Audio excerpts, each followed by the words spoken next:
everybody. Welcome to the IronTrap podcast. What's up, guys? It is finally almost springtime, or starting to feel like spring. We had like 4 days in a row where it was above 60. So Yeah, yesterday really felt like spring. It was like the chill was out of the air. Kate and I drank our coffee on the porch. we broke down on the side of the road with a hot rod. Broke down on a hot rod and we weren't cold. We jumped right into summertime, and it's been... we're starting early. We're ahead of the curve on everything. So I've already had multiple problems with cars that we just got going. Multiple problems with multiple vehicles. Yeah. And the big red truck wouldn't start because the battery was dead after 8 months of sitting. So yeah. It's been a while when all of us are standing there going, who drove it last and when did we drive it last? Yeah, not great. Luckily, that thing's fantastic. I just put a battery charger on it overnight and then it fired right up and ran. But yeah, anyways, so this is our podcast. If you're new to it, you should subscribe. Yes. Or something. We do these weekly if possible. Occasionally we do miss them. Last week we unfortunately missed one, but we're usually pretty good with these. We're trying to get a schedule down in our crazy life of recording all these. So yeah, new stuff coming up. We obviously have Carlisle. Yep, spaces K1 to K3. I'm going to start preparing for that here shortly. We're headed to Maine next week. So actually, as you're watching this, we're already on our way to Maine. Yep. So next week is totally shot because we'll be traveling through New England area, hopefully get home Friday to unload. And then the following week is the week before Carlisle. So that's going to be 5 days of just prepping for the swap meet. Yeah. And we're going to, we not to do the sales pitch thing, but we like, a lot of times we do these, we try and schedule things now where we usually do a trip right before Carlisle. Yep. So it was Oklahoma last We year. literally were flying to Oklahoma today. Yeah, so it's kind of we've got a routine down without realizing it, but we try and usually do a trip just before Carlisle. And we usually bring some fresh stuff right off the truck to Carlisle. So if you guys are coming, we're going to have a vehicle potentially. We don't know yet, but we will have a new vehicle. And then we will have, a bunch of new parts and stuff. So we'll have some stuff maybe that we were out of stock of, or stuff that's, whatever.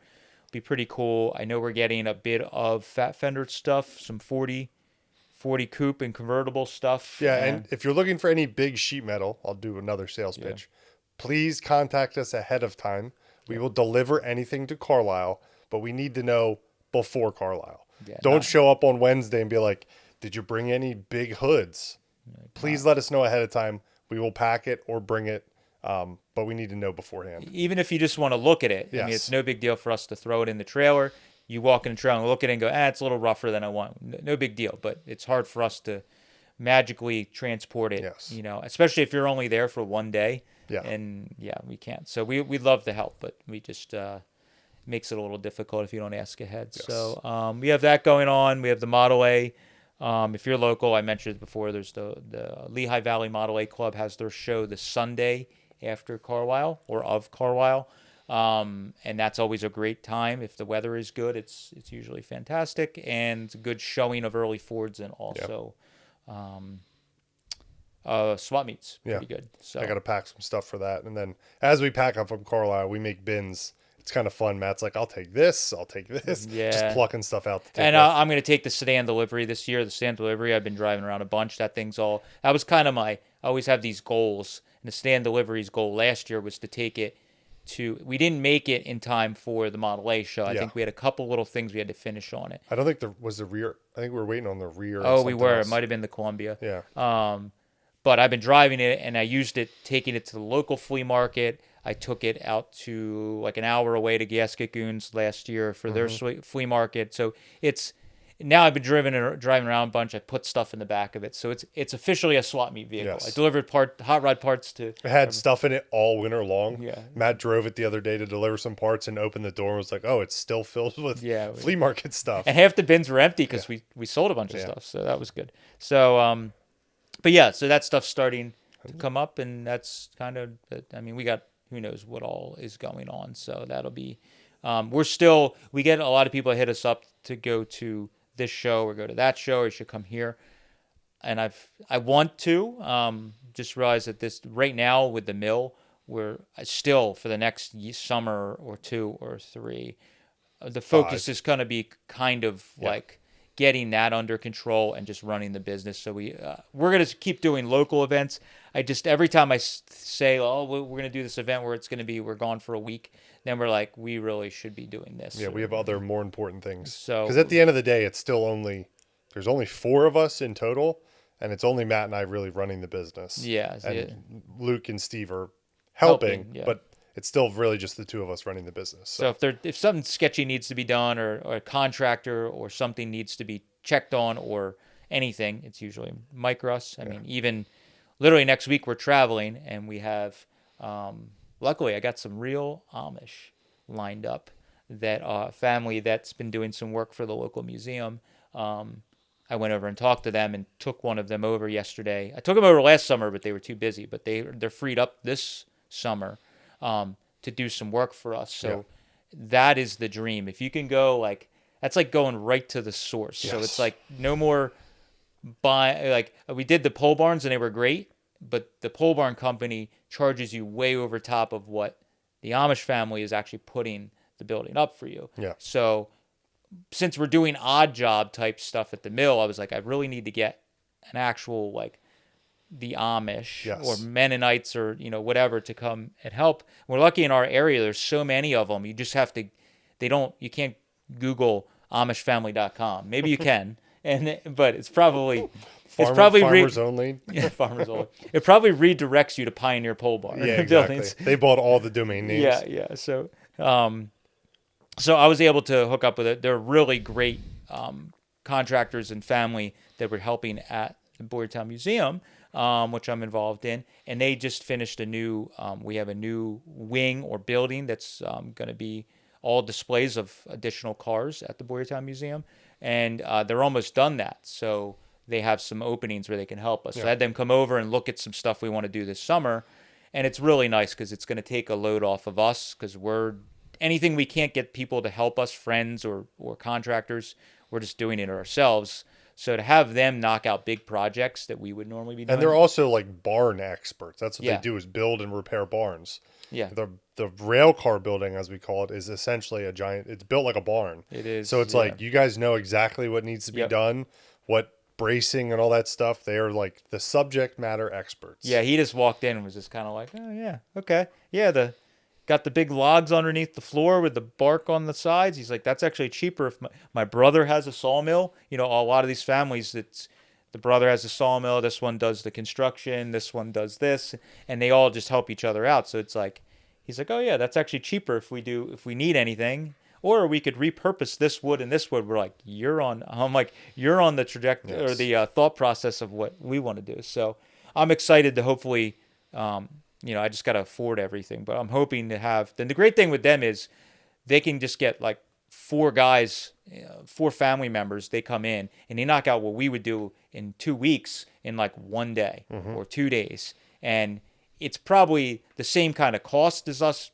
paying it, but they're just in and out. They get a big piece of the project done and move on. So we don't have 2 weeks of us coming in and checking on a singular contractor or something like that. So that I'm hoping that we can get some big strides where we hire them for a few days or a week, and they knock out a bunch of stuff, and then give us a break. And the big bottleneck right now is what they're going to fix is the floor in the one rail car building. We need that space to help organize for parts. Yep. And that's kind of what's been keeping us from moving more stuff to the mill. Yes. So we don't have anywhere to put overflow, heavy, rusty mechanical stuff, which is what's going to kind of go in that building. And it's, the nice thing is that building, unlike what we've been showing with the tongue and groove in the area we're going to do a store, that area is just totally needs to be just strong and somewhat level and dry. And it's we got it under control for dry. It's just the floor from 100+ years is all wavy and so we're going to do some things a little bit better. We got gutters and stuff on the building now, so water isn't rushing under the building and then sitting there and just dampness warping the floors. So we're going to do a couple things a little different. And obviously, again, like Mike said, they're experts at this. So they're kind of like, well, we need to do this. This would be better to do here. And our great thing with that building is the floor is actually separate from the structure. Yeah. So it's like a giant floating floor. So we could pretty much redo the whole floor, nothing with the structure has changed because there's like a stone wall in the center of the building that the beams sit on, and then the outside walls that they have built, the footers, I guess is a lack of a better term. They already have that setting on its own, so you can just pull the floor up, and it's like doing a subfloor in a house, just much heavier. Yes. So that's exciting. So, anyways, long story short, yes, that's if you're not interested in mill talk, I'm very excited about the mill. So Kate laughs anytime anybody like asks me about the mill. I go on this like hour-long tangent, and the people are like glazing over, and I'm all excited. It's just.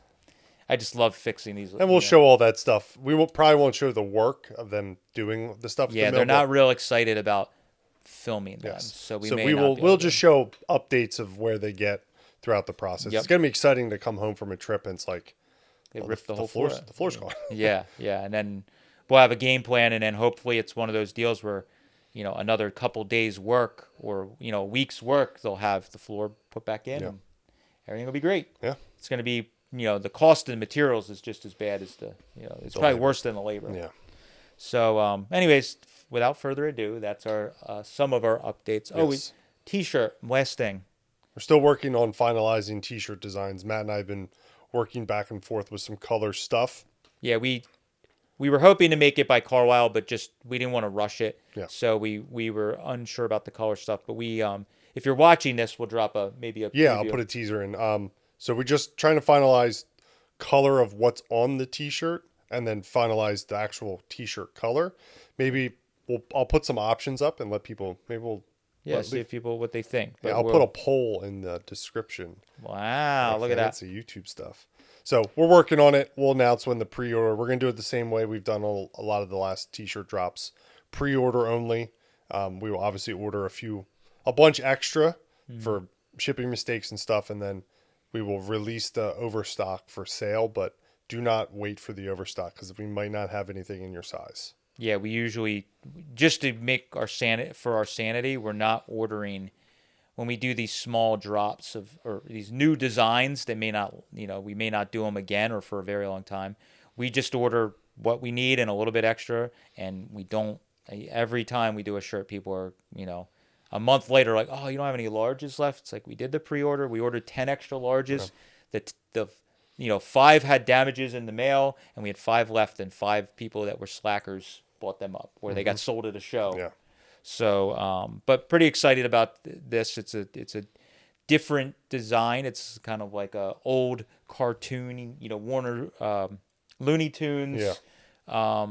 Disney type inspired. If you ever saw the old cartoon of the ghosts for Disney, the spooky ghost thing, the ghost dance or skeleton dance thing, it's kind of like inspired by that. So it's kind of a cool, but it's IronTrap. And we'll have the normal flathead shirts at Carlisle. I got to order a restock on some sizes that we're out of today, and then we will have all that T-shirts, sweatshirts, that kind of stuff. I don't know if we'll have hats. We're running a little bit low. Matt and I have to discuss. We may change our hat design a little bit. I think that's probably due for an update. Yeah, we've had that same design hat for a little while. I think I'd like to do something different. Yeah, we've had that design for a while. It'd be even cool. Not everybody likes them, but we love the trucker hats. Yeah. So I'd be interested in maybe silk. We did some silk or baseball hats before that were embroidered. So maybe do some silk screen designs. Yeah, I think that might be a nice change up. Our T-shirt guy can do them. Yeah, so that might be kind of cool. Do an old school like trucker cap type thing. So we're always trying to think of it's selfishly for ourselves. So I'm like, I'd like a trucker cap. That'd be kind of cool. Because I don't wear IronTrap shirts at events very often. So, but I would wear a hat just, because whatever. I always wear a hat. Anyways, that's it. That's our podcast. Yeah. Thanks, guys. We rambled for however long. Yes. So today's podcast is actually one that we've put off. We had a bunch of people ask us to do it a year ago, and I did not want to. Yes. For one reason or another. It was mainly my own being weird. But so we're doing a podcast about Winfield today. A lot of people asked about it. A year ago, it's been a little over a year since Gene passed away. So a year ago, I just wasn't, I don't know. I'm a little weird about this stuff. I feel like people ride the social media rides the train of I'm going to call Gene a celebrity. He was a celebrity. So in our world, he's 100% a celebrity. But and everyone does their posts, podcasts, whether they met Gene one time or they never met Gene. There was a lot of stuff just going on. I just felt like we were just going to add to that noise. And there's a handful of people that that knew more than knew him more that were posting stuff. So there's people that knew Gene way better than I did. But Rose did a podcast. If you guys, I think it's Car Crush. We can drop it below. But Rose, they do a van-based but automotive-based podcast. And Rose worked for Gene for a number of years, and had some great stories. So if you guys want to check that one out. I didn't know they did one. I have to watch that. Yeah, they did one, and Rose posts occasionally on the on Instagram about just neat memories. Yeah, I've seen a bunch of those posts. They're great. So the podcast is really good. So that's a great one. But it was just, I'm not shitting on anyone. It was it felt weird to me. Like we were doing this almost like a TMZ thing, like doing this immediately doing a post and a stuff and whatever. So I wanted to wait. It was me being weird probably. And I also wanted to gather my thoughts. That's also a better thing to do, because some people kind of rush to do that stuff. And on one of our flights back from, was it California?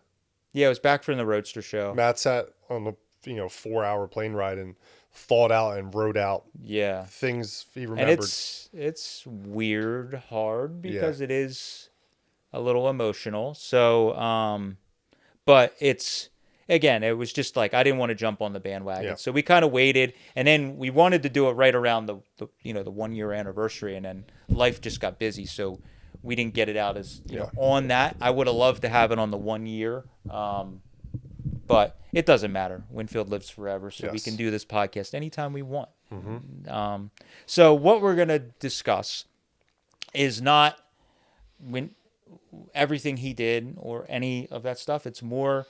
A lot of people, there was a period of my life that, and I guess I should preface this with, I think there's a lot of people that, quote unquote, know Gene. There's very few of us that actually really knew Gene, because he was the ultimate. A lot of these larger than life guys, Barris, Winfield, Roth, any of them, they were larger than life celebrities in our world. Not many people really knew them. Maybe they worked with them for a couple of years, and that seems to be a trend or a pattern with any of, even the guys that passed before we were into this. You hear some of the guys that are now old timers are like, "Oh yeah, I worked for Roth in the '60s." Yeah, and it's like for like 3 or 4 years, and then they went on and did their own thing. So they had a small piece of their life. But not many people like lived with him. Knew him for real. Jimmy, that lived with Gene and was his kind of right-hand man. He's one of the few people that I think really knew Gene, because he actually lived on Gene's property, was his right-hand man for, I don't know if it was 30 years. I was going to say like 20 or 30 years. Yeah, so like he's one of the few people that really knew him intimately. Yeah. I'd say Rose is probably up there too. She lived with Gene, or didn't live with Gene, but worked for a handful of years, but it was a similar thing. It was still a period of time. It wasn't, for Gene's long life, it was a small period of time. That's true. Whereas a lot of people are like that. Mine was a short period of time. I would see him around a lot. I was making an effort to learn and hang out with him a bunch. And then everything we were doing went crazy. So that's what I think a lot of people have their little pieces of memories. And that's what I figured I'd share. Some of that stuff, funny stories. There's stuff that with Gene that I think I wouldn't share on the internet anyways, just because stuff being PC now. You got to remember all these old timers, they still were not PC. No. Even though Gene was great with the public and all that stuff, there was still. But I have a couple of stories I might tell that are kind of funny. So for me, all my ties with this is a lot of my stuff with everything we do now is goes back to being at Eastwood.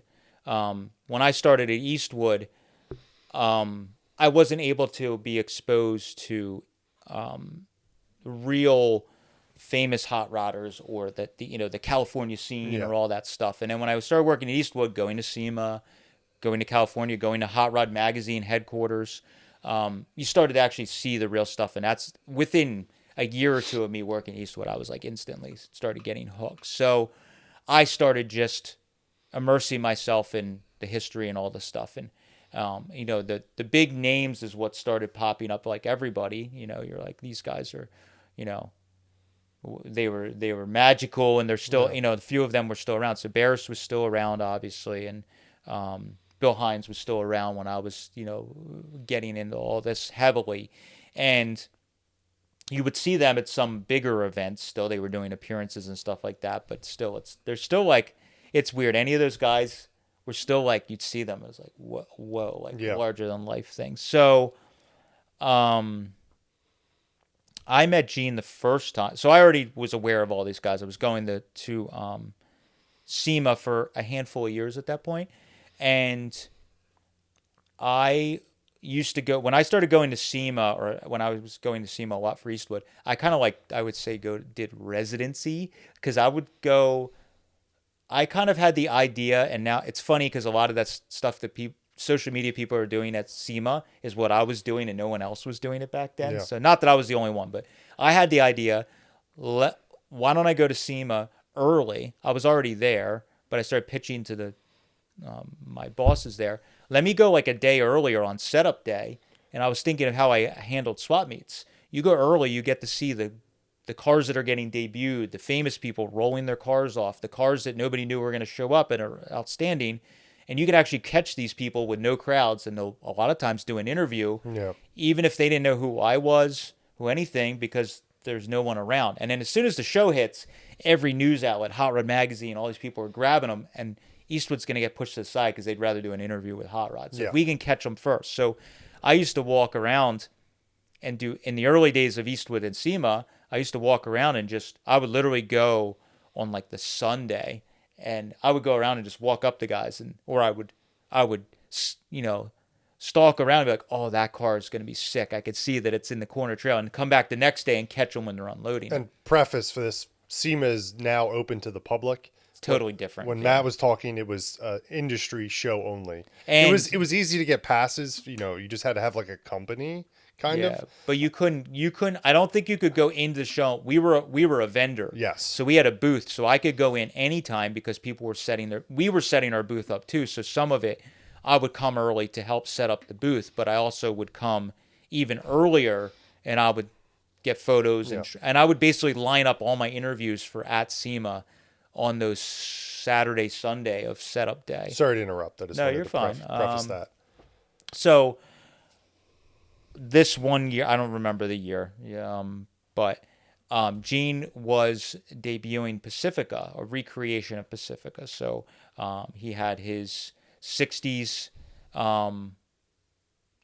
Ford pickup that he had done. That's that Galpin now, correct? Yes. And I believe that truck was lost when he did it years ago. It kind of disappeared. They didn't know what it was. So he recreated the truck. He was debuting it at SEMA.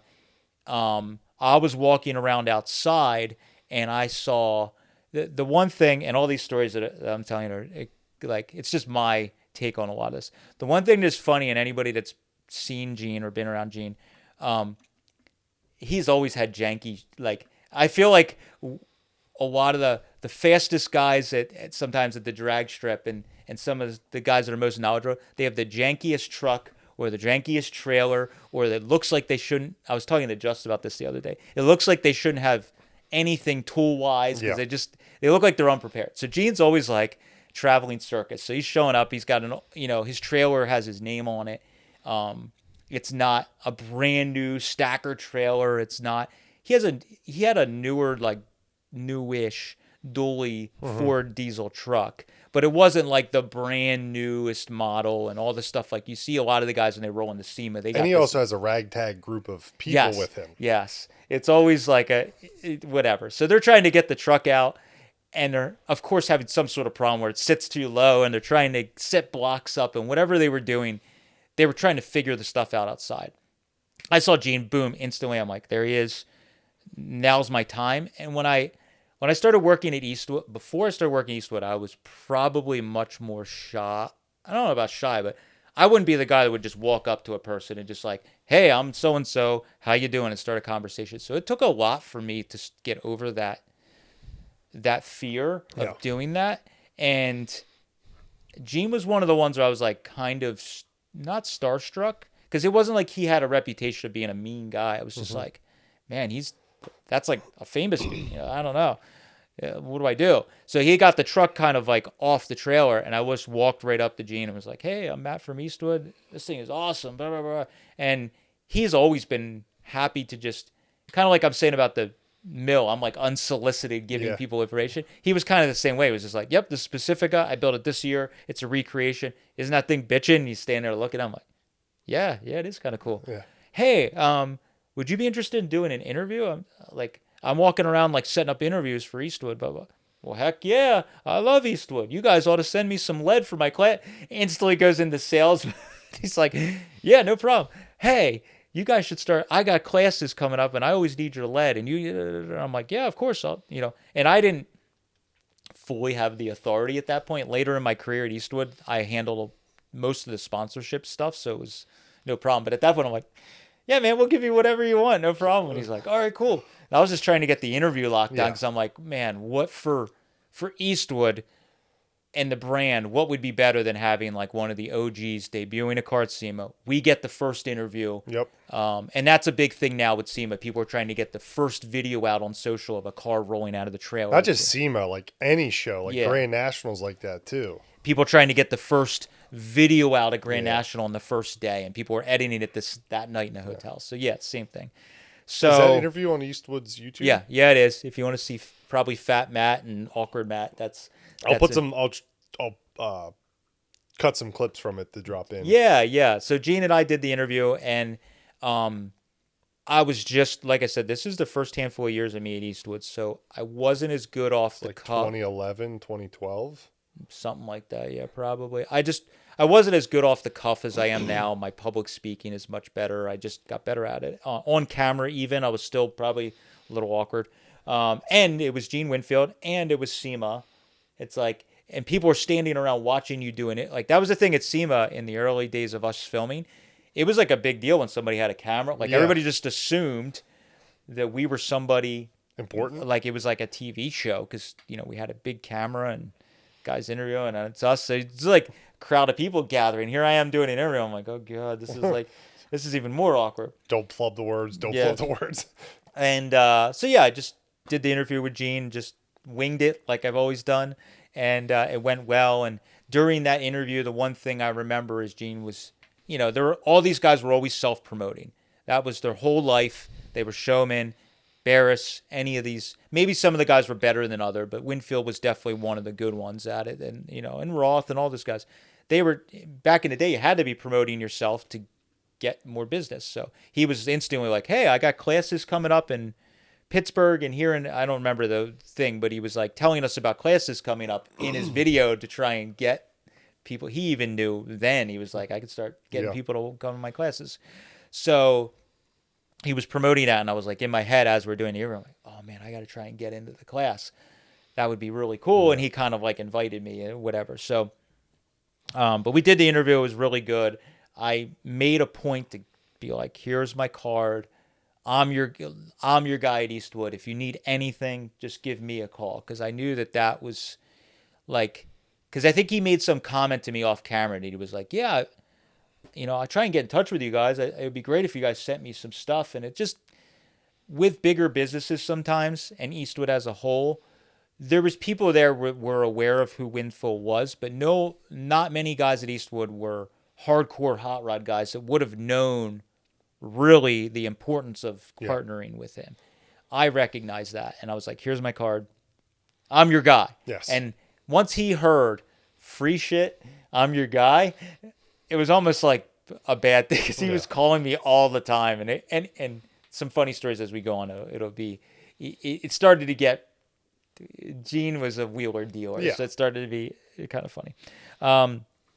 So basically, then I think right after that, shortly thereafter, I took a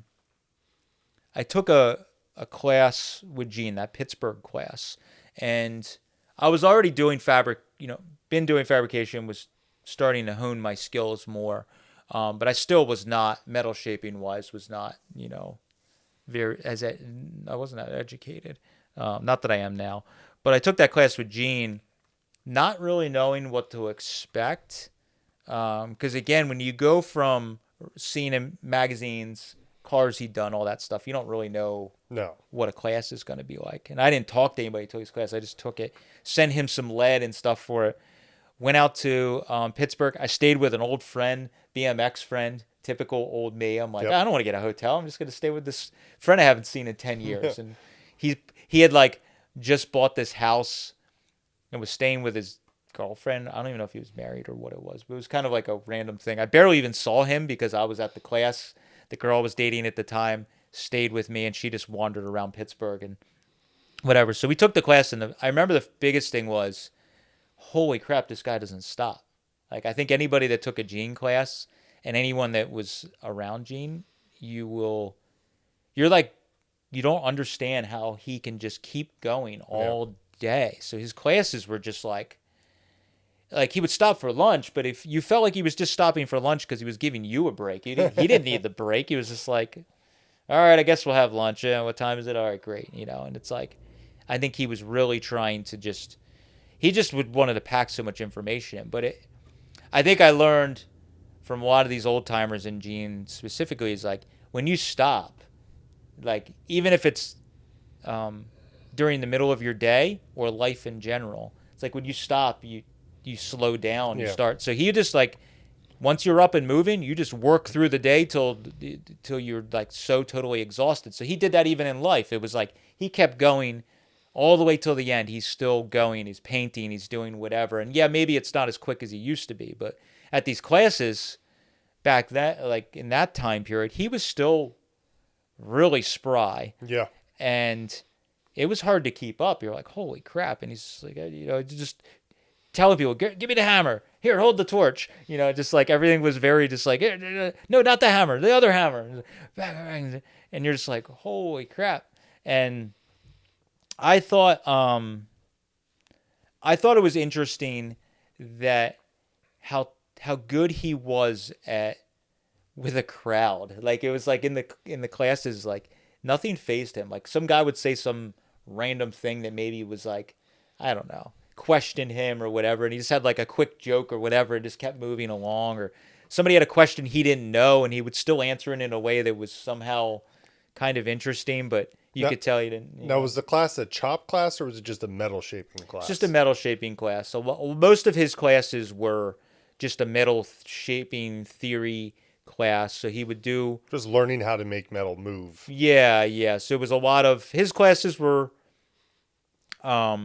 I think they weren't as I think they were good. They were really good classes for the average guy because he taught you how to do a lot with a little. And that's the old school mentality. And that was one of my biggest takeaways doing a bunch of classes with Gene and helping him classes, is he always was showing you how to do stuff without the fancy tools. Here's how you pick up the metal, or you got this, or you just use the torch and do this. And that's how a lot of those guys learned back in the day. Yeah. Just by doing, because they didn't have access to those Yeah. tools. So he's giving you the kind of old school methods for doing this. And yes, his work might not have been as clean or was a little more crude than the average person, but he could build cars. He could show you how to move metal. He could get the shape in the panel. Was it metal finished to Instagram standards? No. But he could make stuff pretty good. And that's a good starting class too, because like some of the higher end, like who's the is it Ron? Having a brain fart. Ron Covell. His is more like a metallurgy type of class. I took a couple of Ron's classes, and a lot of the really higher end guys, your first 8-hour day is metallurgy. Yeah, it's just learning about physical metal. In Ron's classes, they are fantastic. Ron's a master. But Ron is different than Gene. Yes. Gene is trying to throw everyone in and get them hands-on. Ron is much more like a professor, and he is lecturing, and you just sit in the chair and he does the work. He might let you come up close and watch him do the work, but most of the time you're just sitting in a chair like you're in a college course, and he's telling you the stuff, he's showing you what it does. But Gene's like, all right, everybody get up around me here, and you all crowd around, and he's just working, and the tools are spreading out, and you over there, go get that metal, you go cut this thing this size, and he's getting everybody involved. And I think that's important because definitely you're actually getting hands-on experience. And what I liked about that was Gene kind of just let the people that were eager push themselves to the front or force themselves to help him. And in my experience, I never saw anybody get rude with each other about it, but the guys that were really interested in learning, getting hands-on experience, they would come in and hold the panel for Gene. They would do whatever. And then there was guys that in Gene's classes that I was, went to, they just wanted to be there because they wanted to experience a Winfield class. They wanted to meet Gene Winfield. They didn't really have any interest in learning how to lead a panel. And also people learn differently. Yeah. So the way that Gene does dig classes, that allows people that want the hands-on experience to do the hands-on, or if you just want to watch and learn by watching, you can do that. Where Ron, it's kind of like you have to watch. There's no ability for hands-on. So Gene's way of doing a class is how I very much learned. So I definitely pushed myself to the front and was kind of like trying to be at his hip. Anything he needed, hold the, do this, do that. And not that I was being like pushy, but I was just trying to like, if he needed anything, I was going to be right there and trying to like help him hold something, cut something, do whatever. And I think Gene also kind of favored me because of the Eastwood thing. I'm not acting like I'm special. Gene's was no dummy. He saw that I was eager and I was the connection at Eastwood. He loved free shit, sponsorships. So he definitely was like, hey, who doesn't love free shit? Yeah, exactly. So he probably did, but also I was very eager to learn. So I was making a point to show and be inquisitive and whatever. So that class was huge. I remember that class, the biggest thing was he's like, all right, well, it was in this cool restoration shop that did all kinds of different cars, but it wasn't like a hot rod shop. But he was like, all right, well, I want to go dancing tonight. Where could we go dancing? And we went to somewhere. I don't remember the place. Some people in the class, my memory's foggy. He took us dancing. The girl I was dating at the time was very pinup girl thing. She was very much, even to the annoying factor of taking 3 hours to get ready. Anybody that has a girlfriend that's into the getting ready for a show thing, the pinup-y thing, sometimes it can be a long procedure. You have a photo of them dancing, right? I do, I think, have a photo of them dancing somewhere. I don't know if we'll post it just because it's an ex-girlfriend. She may not. She may not consign to. I can blur her out. Blur her out. So it's just Gene. Yeah. But anyways, Gene, he was a ladies' man. There's no two ways about it. So he always was able to find, he was not shy by any means. So, the girl I was with was a pretty girl dressed, pin-up-y. So he was like, come on, let's dance. And they were dancing around and had a great time. And I was like, man, this guy's like, he's the coolest cat anywhere. That was the thing that I noticed right away. I was like, anywhere we went, he walks in the room, he's the coolest fucking guy. Like, he doesn't, even if nobody knew who he was, he walked in, he was like, he's just the guy. I'm cool as hell. Cool old man. Yeah. That's something that you kind of are born with, but it's also something you evolve into when you're like, you're the guy. He was doing it for like 50 plus years at that point. So. Yeah. So he walks into the place, even when you go to the diner, you go anywhere, he walks in, he's the coolest guy. All right, what are we doing? Always has an entourage with him. Because everybody always kind of followed him around. So it was whether back home, it's his group of guys that he hangs out with, or we're at the shop, but there's always people at the shop hanging out.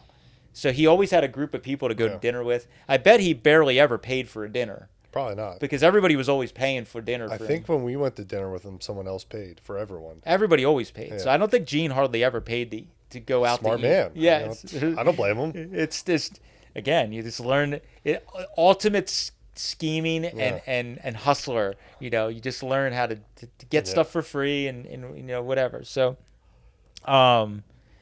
So I took that class with him. I think he instantly realized he wanted to do the connection. I started sending Gene.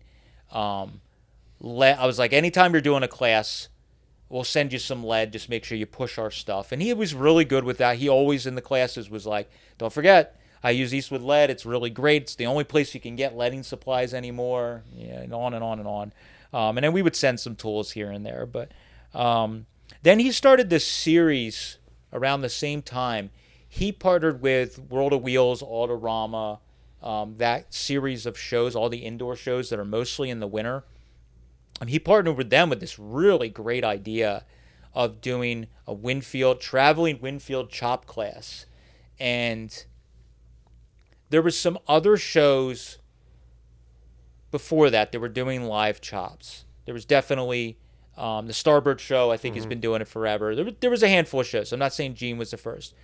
I think Gene doing those really kind of blew up the whole chopping a car live at a car show thing, because it was on a grand scale, because all the biggest World of Wheels and Autorama shows, Gene was doing one in, like, not every town, but all the major ones. So they built someone, I don't know who the person was, I apologize, built a replica of Gene's, like, shop as the backdrop. Oh, really? And they would take it to each show. So they had this backdrop that was supposed to be like Gene's shop, and they would set it up. It was like wood or whatever. It was all painted nicely, and it had, the logos on it, but it was supposed to be a backdrop. So they put a lot of thought and money into it. Yeah.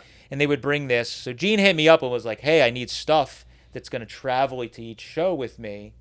And they're going to take it in the Autorama trucks, but, like, I need I need a MIG welder, I need this, blah, blah, blah. And I was able to push to get a bunch of stuff. And I also, much like Gene, have always been a hustler my whole life. So I saw the opportunity, and I'm like, well, if I get the sponsorship stuff going with Eastwood, that gives an excuse on why I need to go out to some of these chop classes, because I was getting photos from the Autorama people, but they weren't always the greatest. Yeah. So I'm like, I can go out and shoot photos and do a blog and social media posts about the live chop and the Eastwood partnership. So I was pitching it on my end selfishly to Eastwood, and it made sense, but I was doing it for my own reasons, obviously. So he started doing them, which was really cool, and he was basically getting a different car. They were trying to find car clubs in different areas to kind of, like, set it all up. They'd find the car. Gene would just know what the car is, but he didn't give a shit what the car. I mean, he chopped the VW Bug, I think, in one of the things, like, which is cool. Yeah. I mean, he just, that was the thing that I noticed. He never, like, once you've chopped a lot of stuff, he didn't care what the car was. He would figure it out on the spot, even if he's never chopped one, or he only did one of those cars once. He would just look at the car and be like, well, we got to cut it here and lay the roof down like that. I mean, they all kind of get chopped in the same manner. It's just figuring out what needs to move where. Yeah, the basics of a chop becomes kind of the same when you've done it that much. It's when you get into the small differences, like how I did my Mercury, where you're trying to make these little slight differences that might create a lot of extra work for minimal difference in the car. But he could just figure out how to do a rough chop on a car, So he would just, whatever the car was, they would bring it, and he would just be like, yep, okay, we're going to draw on the car, we're going to cut it here, let's do that, we're going to move the window here. All right. So what you could see he would do in the ones I was exposed to, he would come, like, the day before they'd start working on it, and he would just kind of, like, tape it out or draw it out on the car. Yep, we're going to just do this and roughly kind of like that, and just eyeball it, and it wasn't like super measurements. He was just kind of like, yep, we'll do that, and we got to cut the trunk opening out, and we're going to lay that in, and all right, that's what we're doing tomorrow. And you're like, say what? Say that again? I mean, that's how they did it back in the day. No, they didn't really. Sure, most of the guys weren't measuring shit. Well, he did measure stuff. It was just kind of doing the like him just eyeballing how the car was going to flow and look. It was just kind of like, we're going to do this, we're going to do this here, and then we're going to. But it wasn't like, what was crazy to me, and as I've gotten better at doing metalworking stuff, sometimes you don't need to plan I'm sure for the high-end guys are definitely doing that. You're planning every little piece and making all these bucks. But some of it, you just kind of got to get the flow going, and then you figure out what you're going to do with the corner of the quarter window. You don't really know till you get it cut out. And you kind of did that with the Merc. I did, yeah. I totally, and that's what if anybody can get anything from what they're my statements I'm saying and things, a lot of what I do, everything that I do, I shouldn't say everything, a lot of everything I do in my life goes back to stuff I learned from Winfield. It's just the theory, the way of life, the kind of how you just figure it out. My whole figure it out, all our group of friends, and my figure it out statement has been a thing I've. Yeah, don't ever go to Matt for life advice. Yeah, You're like, just gonna get a reply of figure it out. We'll just figure it out. Yeah. Just take the jump. If you think it's a good idea, do it, and then you just figure it out from there. So Matt and I have logistical like conversations about doing estates, and it's always just, why are we having this? We'll figure it out. I'm like, God damn it. yeah, we'll just get there with a truck, and then everything else we'll just figure out. We'll have to. You're there in the moment. My brain doesn't work that way. Sometimes I'm just like, I hate you. It's pretty crazy. Yeah. So he, when he would do those cars, I would just be like, the handful that I was exposed to, it was like, I'm like, man, he just it's just in his head, and he's just like, here's how we're going to do it. How many did you help him do? 3 or 4? 2 or 3? I went to one. I helped him with one. I only did one where I actually was there the whole weekend. And then some of them I went and just like photographed. Like I think there was one in Pittsburgh that I went to and just checked in and got some photos for Eastwood, but I wasn't there all weekend. I went to the Chicago one and stayed in Chicago because Eastwood had just opened a store not that long before that in Chicago. So I went out because it was kind of a double duty thing. Eastwood was going to have a booth there. It all made sense. I was able to sell it to Eastwood as a thing. So they put me in a hotel, did all that stuff, which was really cool. But like the ones, either I was getting photos from people that were there, or I went and saw how it was done, or talked to him. It was just like, okay, wow. But I didn't help with a ton of them just because Eastwood, I couldn't go to Omaha. Like they got me to do like one, but I wasn't able to. I wanted to do a bunch of them. Yeah. But, so we helped with that. That one was kind of interesting because it was Voodoo Larry was the local club guys. And there was a little bit of a clash of personalities there when you get two guys that are kind of celebrities in their own mind or whatever. You get personalities where two guys that are kind of somebody together, there's a little bit of that. So it was kind of like a little odd with that because those guys didn't necessarily agree with some of the stuff. But that was my instance where I was helping Gene at the Chicago one where I realized you saw the reality of how these guys built these cars back in the day. Because Gene, when he was chopping a car at these live chops, he was not doing his best work. He was just doing a quick job to get the flow and the car to kind of look like something by the end of the weekend. And to be brutally honest, 90% of the live chops that are done at shows are done that way. It's not, I mean, to chop a car in 3 days is not always the best work. And I don't like to pull punches. Most of the guys that are doing it nowadays are doing fucking totally terrible shit work. And they're doing live chops and they have no reason they should be doing a live chop.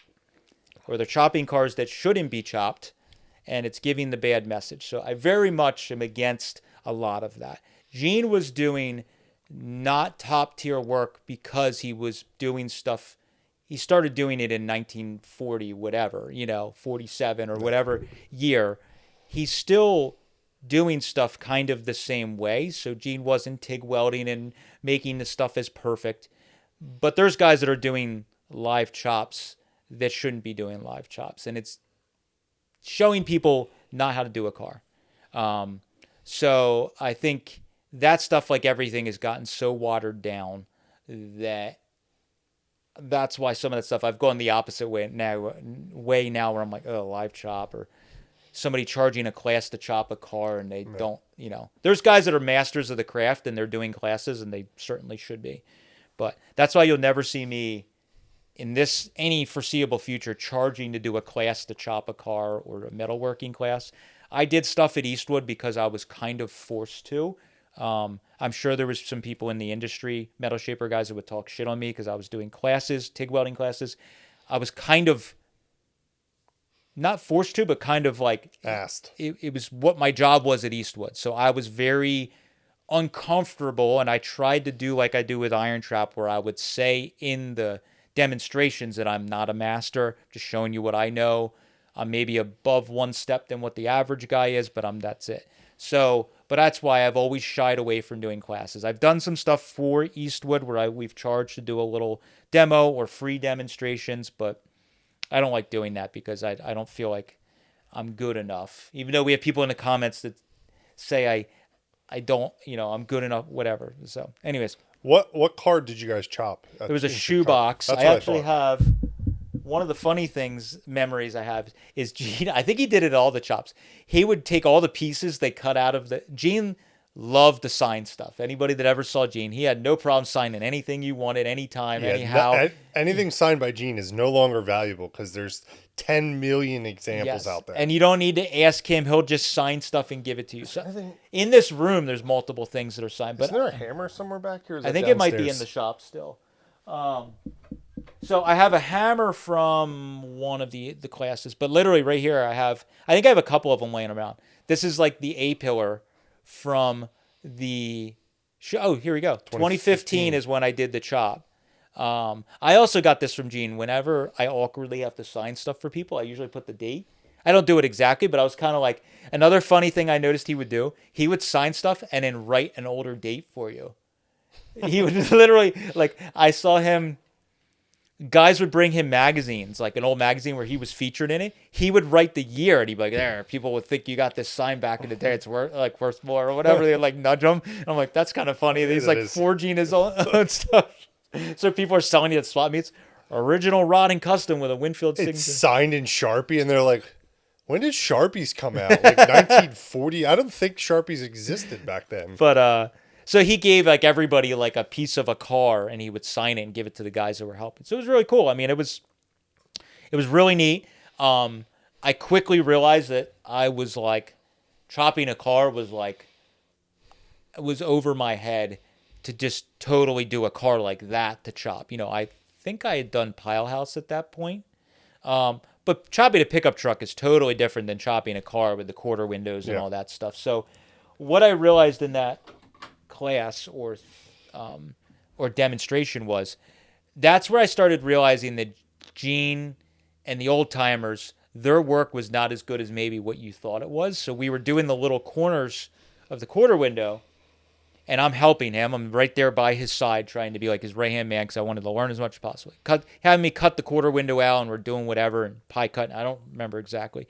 And he's like, all right, lay it in there and tack it. And I'm like over top of the metal we had cut. And I'm like, Gene, shouldn't I cut this out and make it like a butt weld? Because at that point I was starting to learn TIG welding and I was knowing the correct way to do things. I had taken a Covell class, I think, at that point. I was starting to kind of like, shouldn't we cut this out and set it in? He's like, just weld the damn thing. What do you got all day? Like, let's go. Come on. And I'm like, I don't know. And I kind of like half question. He's like, I don't remember. He didn't say the F word a lot. He's like, the damn thing's going to get, it's going to get mudded. It's like, it's going to get a shit ton of mud anyways. Who cares? Just tack it in, weld it over time. I'm like, okay. And he's like, all right, let's keep moving. He's like, just like a whirlwind of just telling everybody what to do. And I think Voodoo Larry was wheeling up the sail panels and stuff, but it was just like a whack and tack. It was just like they cut everything, laid it over top, tack it in. And I kind of feel bad for some of the people that were doing some of those, whether it's Gene or it's other people that are doing them live at a show.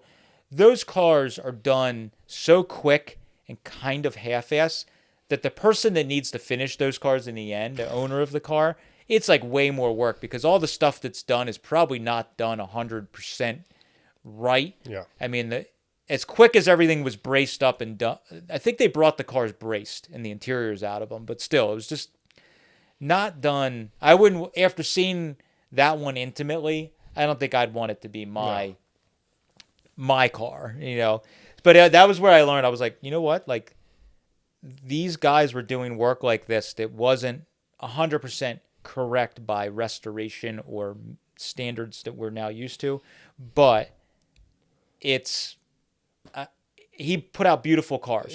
Yeah. At the end of the day, 99% of the cars you see in old magazines were probably done in some sort of manner like that. Yeah. Because they were fully painted and they had full interior by the time they were photographed for a magazine. Leaded like crazy, body filler like crazy, and I just think, like everything we talk about, TIG welding, everything. Social media has put a spotlight on the craftsmen in the hobby that are the 0.0001% that are doing insanely high-end work. And it has raised all of our awareness and level as the average guy of how you're supposed to be doing a car. So the whole like metal chemical dipping a body to start at zero and going back to like these guys were just taking these cars. Of course, if there was some rust, they're sanding it off, but they were just spray bombing it, putting the car together, chopping it, building the car, and that car still exists. And we lose our minds over these cars when they get pulled out. And it's like you start taking them apart, and it's like not many of those cars that were heavily modified, the work is that nice. There's a lot of lead. There's a lot of that where the metal was laid over top of the other metal, and again, there's a few guys back in the day that were craftsmen that were doing it. But definitely. I think Gene and a lot of the guys that were making a living customizing cars, they had to get cars done to get paid. Yeah. So in the end of the day, if the car was painted and beautiful or it was leaded and primed and it looked decent, it was fine. They had to get the next job done to get a paycheck. So he was doing that. So yeah, I was donating the tools for that, and that was a pretty cool thing. I don't know whatever happened to the backdrop. It might live somewhere in somebody's collection, but that would be a really neat thing for somebody to. The only hard thing is the Pottstown warehouse we used to rent in. There, one of the companies that rented there did show displays for trade shows. A lot of times when their contract ran out, that stuff got destroyed. Yeah. So it may no longer exist. Someone might have it in their garage. It was if anyone knows where it's at, send us a message. It'd be cool to track that down. Yeah, it was all hand painted. It was pretty cool. I mean, they did a really nice job of it. It was a pretty neat idea, and that was kind of he was pretty proud of that because it was like, he did this traveling chop, Winfield chop show thing, and that was a pretty big deal for him. And so at that point, I'm going to try and be a little quicker with some of this. It's all good. So at that point, some of this stuff we're going to interweave stories because I don't remember timelines. My memory's terrible, and I don't care enough to go back and give you an exact. And all of this was happening as we're getting to the point now where IronTrap kind of. No, this is all way before IronTrap. Really? Yeah, this is way before because this was still early SEMA. Because then what started happening was I started crafting an idea for after doing the Gene class and doing a Ron Covell class and doing the live chop thing with Gene. I was like, I wonder if at Eastwood we could do a live metal demo at SEMA. Right, yeah. And it was like, I bet. And at that point, I had Gene's cell phone number. I could call him anytime. He would answer the phone or call me right back. And that was like the coolest moment when he like gave me his cell phone number and he was like his little flip phone. And I was like, I could just call Gene like a normal person. I know a lot of people had his number, but that feels cool to be able to do that. So I called him and was like, hey, I got this idea.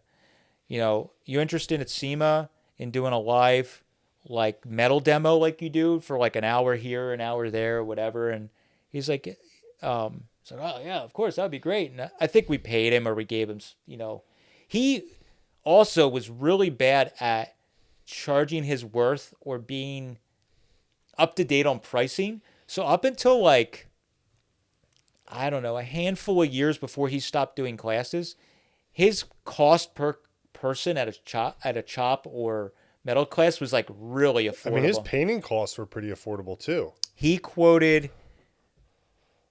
offered to paint Pilehouse first, and then he offered to paint the Sweetheart Roadster. And I think it was $5,000 or $7,000 plus material, right? Well, he said, "I'll give you the number for the House of Color guy. Tell him it's for me, and he'll give it to you for free or cost because I have a deal with them." So it was like crazy. So I was like, okay, like get cool. A Winfield fade for under $10,000. One of my biggest regrets in life was not getting my ass in gear and getting a car together enough to have him paint it. Because that was something I should have done, and I knew it, but I just never. Life gets in the way, and I just never got it done. So we did the live thing, which was like we were the first ones at SEMA to do it big. Now there was little like the tool vendors that were taking the grinding wheel and showing that they could cut through anything, grind through anything. But like we were the first ones. We had the TV screens, we had the cameras turned on, so it was broadcasting onto the TV screens. I think one of the years we did it, we live streamed it and did the thing. Like it was pretty crazy. We got pretty involved, and again, this was when live streaming was like we were a lot of stuff I did at Eastwood. We were way ahead of the curve. So even though it was janky or it didn't work 100% or it was laggy. Yeah. Like we were doing live streaming way back then, and now it's like no big deal to do. Everyone does it, but it was like a whole procedure. And I remember we were doing live stuff so early at SEMA that we were just doing it with no cell interference or anything. And I remember the year when it was the switch, where everybody started doing social media at SEMA, and you couldn't get your phone to freaking work at SEMA because everyone in the property was trying to live stream, was trying to post the Instagram, all that stuff. And I was like, whoa, okay, this is a thing. But the first couple of years, it was like hardly anyone was doing it because the people didn't realize. So we started doing that. I remember Gene was doing that. And I was so we did 2 or 3 of them with Gene. I did 1 or 2 of them with Ron Covell. I think the one year we had Ron and Gene, and there was a well-known pinstriper we did from Canada 1 or 2 years, and his name will come to me. But I have a gas tank side that's right there. If you look at the names on it, Covell shaped it, and I'll walk over there. Walk over and tell me who the other Tramp. Boom.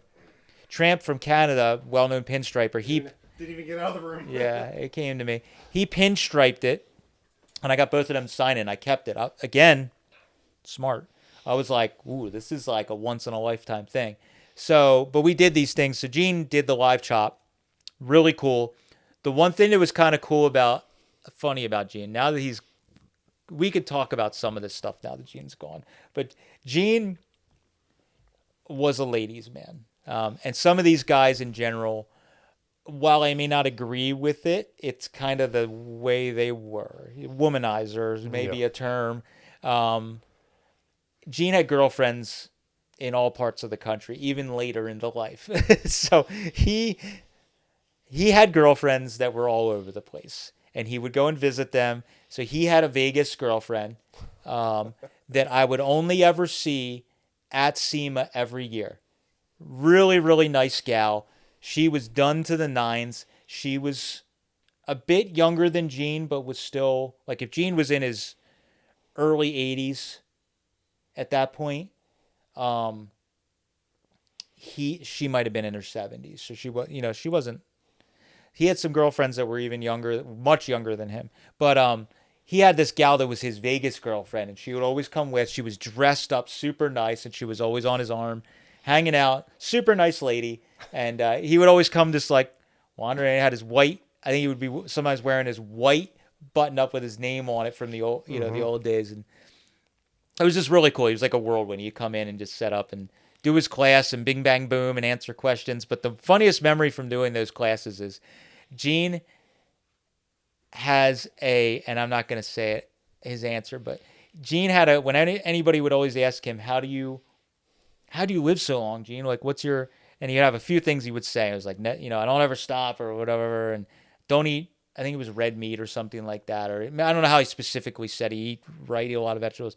But the biggest thing he would say, sometimes he would just give you this last answer, was a sexual reference that he would say.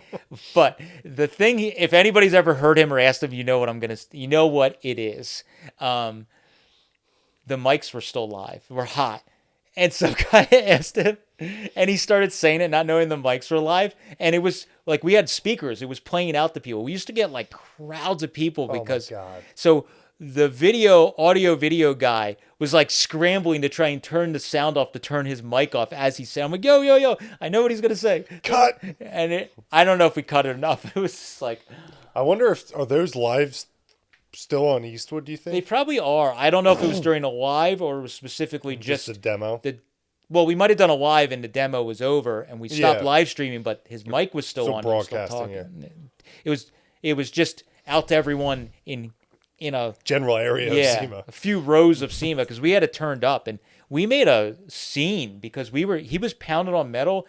The first couple of years, it was crowds. It was multiple people deep doing a live demo at SEMA.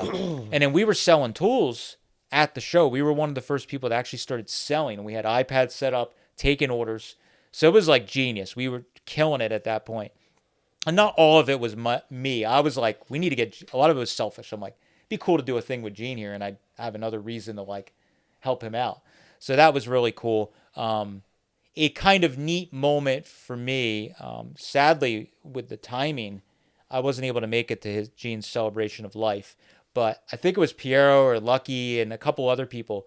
During his celebration of life, they had a video playing of different stuff, and they actually had clips of Gene and I working together at the SEMA that were in it. And those guys sent me, a couple people, but I think Piero and Lucky, those guys sent me a snapshot of it, and I was like, kind of teared up a little. I was like, that's pretty cool that people thought that was cool enough that I got to, be in that, even though I wasn't there in person.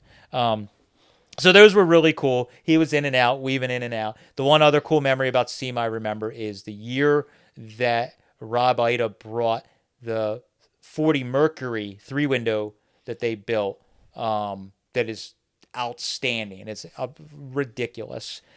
He had it, I think, in the McGuire's booth or one of those booths under the light. And I was walking in with Gene, and he was like, instantly just stopped and was like, who built this car? What is it? I was like, Rob Ida. He's like, oh, man. And I don't know if he knew Rob well at that point or not. I don't know specifically the background. I'm sure he met Rob and his father through doing like Syracuse and different stuff like that and just the show scene. But he was like, oh, man. I'm like, well, I know Rob a little bit through Eastwood and some stuff. And, I'll introduce her. I don't know if I introduced her. I was like, I'll get him over. And like, he's like, I want to know more about this car. So like after our demo, he went over, we found Rob, and Rob, I think, walked him around the car or whatever. And he was like, really like, that car is amazing. It's amazing. And that's got to be a feather in your cap when at SEMA, of all the hundreds and hundreds of cars, that's the one that stopped Gene in his tracks. And he had to know more, had to talk to Rob about it. And funny enough, then that started a series of events with Winfield, Rob Ida, and myself, and me trying to coordinate some of that. So we started doing classes at Eastwood. Again, my timelines are all fucked up here, so I don't remember. I'm going to start jumping around. We started doing the classes at Eastwood also, and I did 2 or 3 classes with Gene at Eastwood. And one of the first ones we did, I was like, it just wasn't pulled off as nicely as it should have been because, again, I don't think Eastwood fully... No disrespect to anyone at Eastwood, but like I don't think those people, everyone put as much effort as we should have into getting it. Like, it's hard to make things cool when you're a big company. So like us, we kind of have more artistic license. So like we tried to do a cruise-in type thing with Gene, but it just wasn't advertised as good as it should have been. And we were like, well, we have Gene here on a Friday. Why don't we do a Friday night cruise-in with Winfield and people? So the one year we did it, and some people were, we did some decent advertising, but there still wasn't as many as there should have been. But I can't remember if I called Rob or Rob called me and was like, hey, I think Rob called me. And he was like, hey, I saw you're doing the Winfield cruising thing and doing the class. Do you think it would be okay? This is how awesome Rob Ida is and how like down to earth of a dude he is. Rob's like, hey, do you think it would be okay if maybe I brought the Merc to the cruise-in? He's like, I'm like, fucking yes, of course. He's like, well, I don't want to like steal Gene's limelight by bringing this car because I know like people will like the car, but I don't want to like, I want to make sure it's okay with Gene. I'm like, well, let me call him. But, so I called Gene. He's like, heck yeah, I love that car. Like, tell him to bring it out, whatever. So Rob brought the car out and had it at the cruise-in, which was super cool. And then we also, again, me trying to, learning from Winfield and a lot of these guys, like, you strike when it's hot. So Winfield was there, Rob Ida was there. I got our video guys and said, we need to film an interview with Rob about the Mercury here at Eastwood. He's literally trailing it here. It is like the car that's blowing up on the scene. We can get an interview. I don't know if anyone had put out a video at that point of that car. Yeah, I don't know. The video got a lot of views. Yeah. And Rob was fantastic. He's well-spoken. And obviously he built the car with his crew, so he knew everything about it. He was nice enough to, like, I think, do some driving shots in the parking lot. I remember that when that video came out. So it was a fantastic video. And we were, like, getting all the shit done in the middle of just this little cruise. And I was like, all right, we got to shoot this. Let's do that. And it was really, really cool. So we did the little get-together there with Rob. Rob showed up. Gene showed up. The one thing that was really funny is there's a local guy, Rob, here that is from Canada, Hot Rod Rob. Yep. And he's just down and dirty hot rod guy. Been around forever. He, at some point in his life, I think drove a truck for Gene, like trailed a car around Canada or the country somewhere for a portion of time for Gene and helped him. So Gene knew him. He showed up in his 32.5 window and had the keys in it. Gene freaking hopped in his car when he wasn't looking, started the car up and was driving around the parking lot. I'm like, what? Oh, it's Gene. And he was just like, yeah. And he just like idled. He didn't get on it. He just like drove it around the parking lot. But it was just funny because he just kind of like hopped in it and started and like moved it around. So that was kind of a funny thing that he did. But so the classes was a big thing. And the classes with Winfield was where I got to really like spend a lot of time with Gene because I picked him up from the airport, hung out with him. I mean, it was literally like during those days, it was morning till night till we went to bed. And it was like because he's Gene, it's 7 a.m. in the morning. I would meet him at the hotel, have breakfast. That was another one of my tricks I learned with Gene. I would pick Gene up at the hotel that's right by Eastwood. And he would just be like, pick me up at 7 a.m. or whatever. So I'd walk in and he's eating breakfast, and I'd walk in. All right, Gene, I'll just wait on the car for you, finishing breakfast or whatever. I'd sit down with him. He's like, well, aren't you gonna have breakfast? I'm like, I'm not staying here. He's like, doesn't matter. They don't know. Like, and it was just like, and I like, you got that. I've always been that way. Like, you act like you own the place kind of mentality, but I never, not since I was a young teenager, young 20s, where I was just being a dirtball kid and I would just like go in and get free food, and we were probably not very smooth about it. He's like, they don't really know. Just sit down and eat. So I just was so every morning I would get up, walk in, and then I learned they just walk in and get your breakfast like you're staying there. Nobody knows any different. And sit down and eat. But I was just like one of those like key things where just like, nobody knows, just wander in. Not that we do it all, but like, it's one of those moments where he's just that, basically in his cool way of saying it, is like, just that cool, man. Like, so they eat breakfast, but spent a lot of time with him. So it was like riding in the car for hour, 2 hours at a time. We were because he was always like, I want to go do this. I want to see this. And I think a lot of these classes he did, he was always just like, let's do the dancing thing. Cause that was just like his nightlife thing to do. But once he started realizing that I was like, kind of like him, where I was like going to scrapyards, going to junkyards, know this guy, let's go picking kind of thing. He was like all about that. So we started doing a lot of that stuff versus the trying to go dancing at night kind of thing. So one of the things that was one of my treasured possessions is from I think the first time that he took Rob's car after the cruise in, we went to the Friendlies that was literally right at the corner by the hotel. It's no longer there. It's no longer there. It's a Chipotle now and something else. Which Chipotle's pretty good. Yeah. But right over Mike in the corner here. So I'll drop a photo in. There is Gene. Another thing he would do at a lot of these places is you go to a diner or go to a Friendlies or whatever, they'd have the placemat, and then they have the crayons and the colored pencils for the kids, whatever. Gene would always doodle everywhere he went. So he was telling stories. So we had the placemat, and Gene's like, somebody find me the crayons. I want to draw. And he's telling you about his first hot rod. He would tell that story a lot. People would ask him, what was your first hot rod? And he would tell you like, well, my first like nice car or whatever, first finished car was, I had a 2670, and it was, the frame was stepped in the front, stepped in the rear, and he would start drawing it always.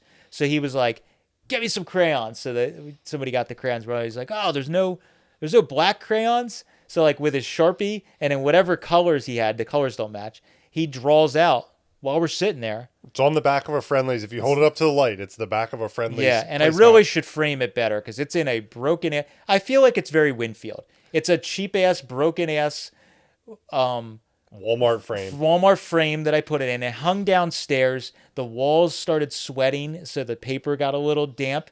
And I just feel like It that's matches Winfield's vibe. that's him. That's it. Like, you don't give a shit. It's just like, yeah, that's kind of cool. But we're not going to care about it too much. So he's like, but he drew that up, and I was just like, can I have that, Gene? That's pretty cool. And he's like, oh yeah, okay, here you go. And he's like, slid it to me, and I was like, so that's like one of my prized possessions, I would say, because it's a one of one. Actually, you could see Windy won 1947, so you actually put the year on it. But like drawing up his hot rod, it was just like super cool, and that was one of my core like memories. I should probably get it framed for real, but I moved it upstairs into the office here, which isn't damp and is more climate controlled a little. Well, not climate controlled, but it's not damp up here at least. And there's no grinding sparks being shot at it. Yeah, that was over the welding table too, so it was getting fucked up pretty good.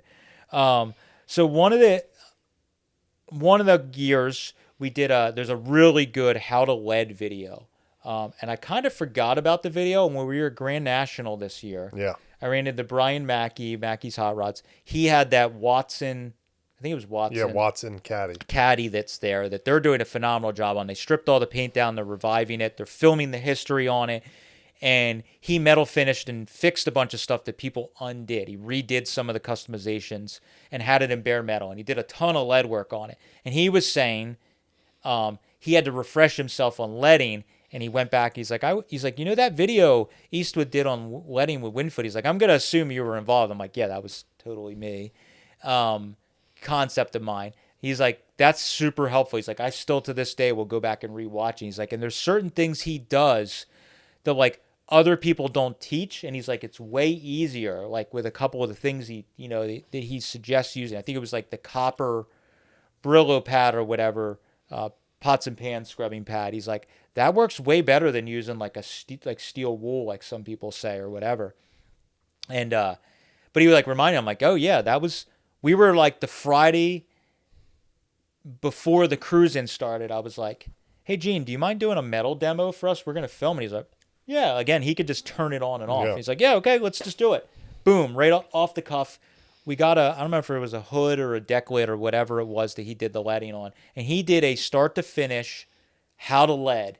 And it's on YouTube. It has a ton of views. It is a phenomenal piece of, I think it's one of the best well-produced documented Winfield how-to stuff. Because a lot of Winfield wasn't filming. No. Like people were filming, but nobody would like, hardly anyone other than like the Monster Garage stuff that he did, like wasn't like a well-produced. This was like a how-to lead with Winfield, no people around. So he was very like, he just did it. And it was really, really cool. So that's a really great one to watch on the Eastwood channel because it's very informative. I still go back and watch it when I need the lead because it's just like, here it is documented from one of the masters, how to lead. Yeah. Bill Hines, Winfield, and Barris, probably Sam Barris more than George, but like George was doing, leading. There's a really good one also on a side tangent of George Barris with Bill Hines that is old. I think it's from the 90s or maybe early 2000s. It's on YouTube. And it's pretty long where Barris is doing his promoter just presentation. Yeah. He's not doing anything. Bill Hines is leading and he's kind of just telling people how it's done and just, ladies and gentlemen, this is how it's done. And you're going to see right here, Bill's going to do the Bill, what are you doing here? And it's like, but it's pretty cool because you're seeing him do it. So anyways, that's another good one. But then I think the second year, then Gene and I started just, and I'm sure if anybody from Eastwood watches this stuff, Gene and I were running off and doing some stuff. Fucking off, basically. Yeah, we were fucking off. So Gene's like, I took him to Glick's the first year because he wanted some materials that we didn't have on hand. So we went to Glick's and he went nuts. Dude, I can only imagine someone like Gene at a place like that. It's just like... just chunks of metal in different shapes. And he's like taking a little kid to a toy store. You're like, trying to contain them. Yeah, so he was just like, oh, this shape's great. He's like just grabbing stuff and handed it to me. We need this. We're going to show him how to do this. And it was like all this stuff. So so I took in the first year, we got some stuff.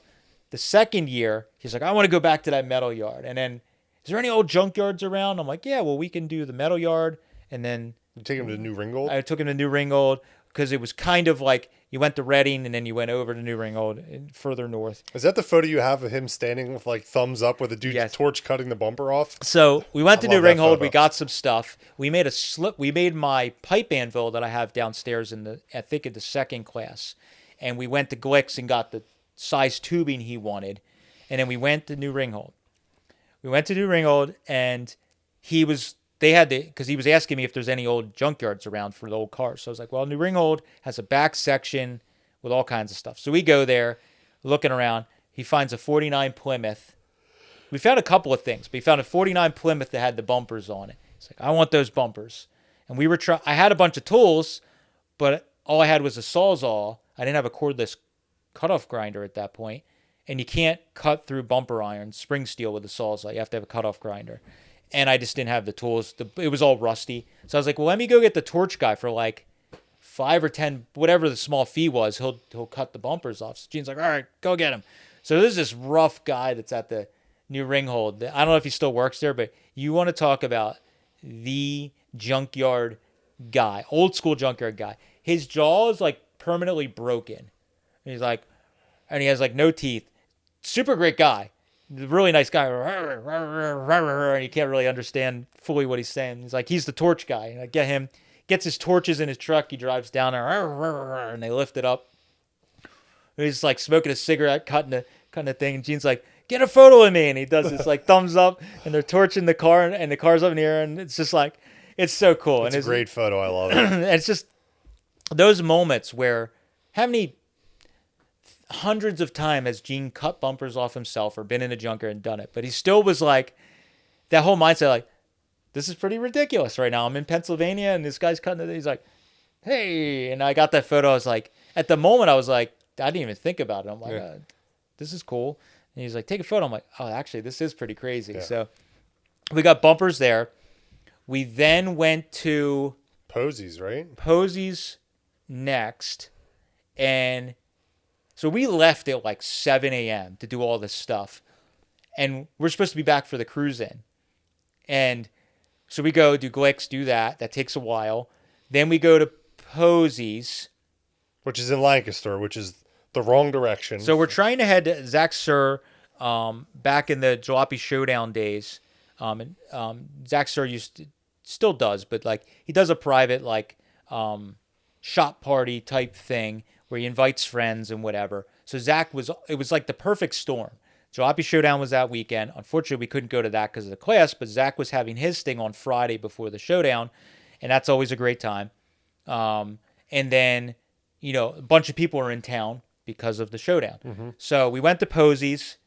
Gene and Posey knew each other, obviously, from years of being in the show scene and stuff like that. So Posey showed us around, and I got to go picking at Posey's, which was cool. I bought a 44 dash and banjo steering wheel, some other stuff he had just sitting in the corner, like whatever they took off of a car to street rod.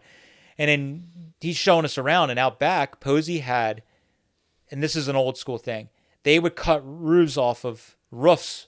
We're gonna say it. As the old Dutch would say. Even Gene and the guys would say that. Oh, really? Yeah, roof. It was kind of like an old school thing. I don't know why. Maybe not that enunciated, but take the roofs off the cars. So,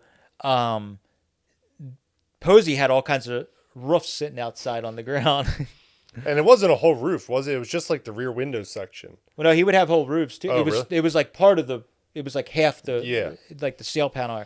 Well, they would do that because they would use those pieces when they would chop cars to add sections in or use the shapes. Or different rear window on different stuff cars. like that. So he had.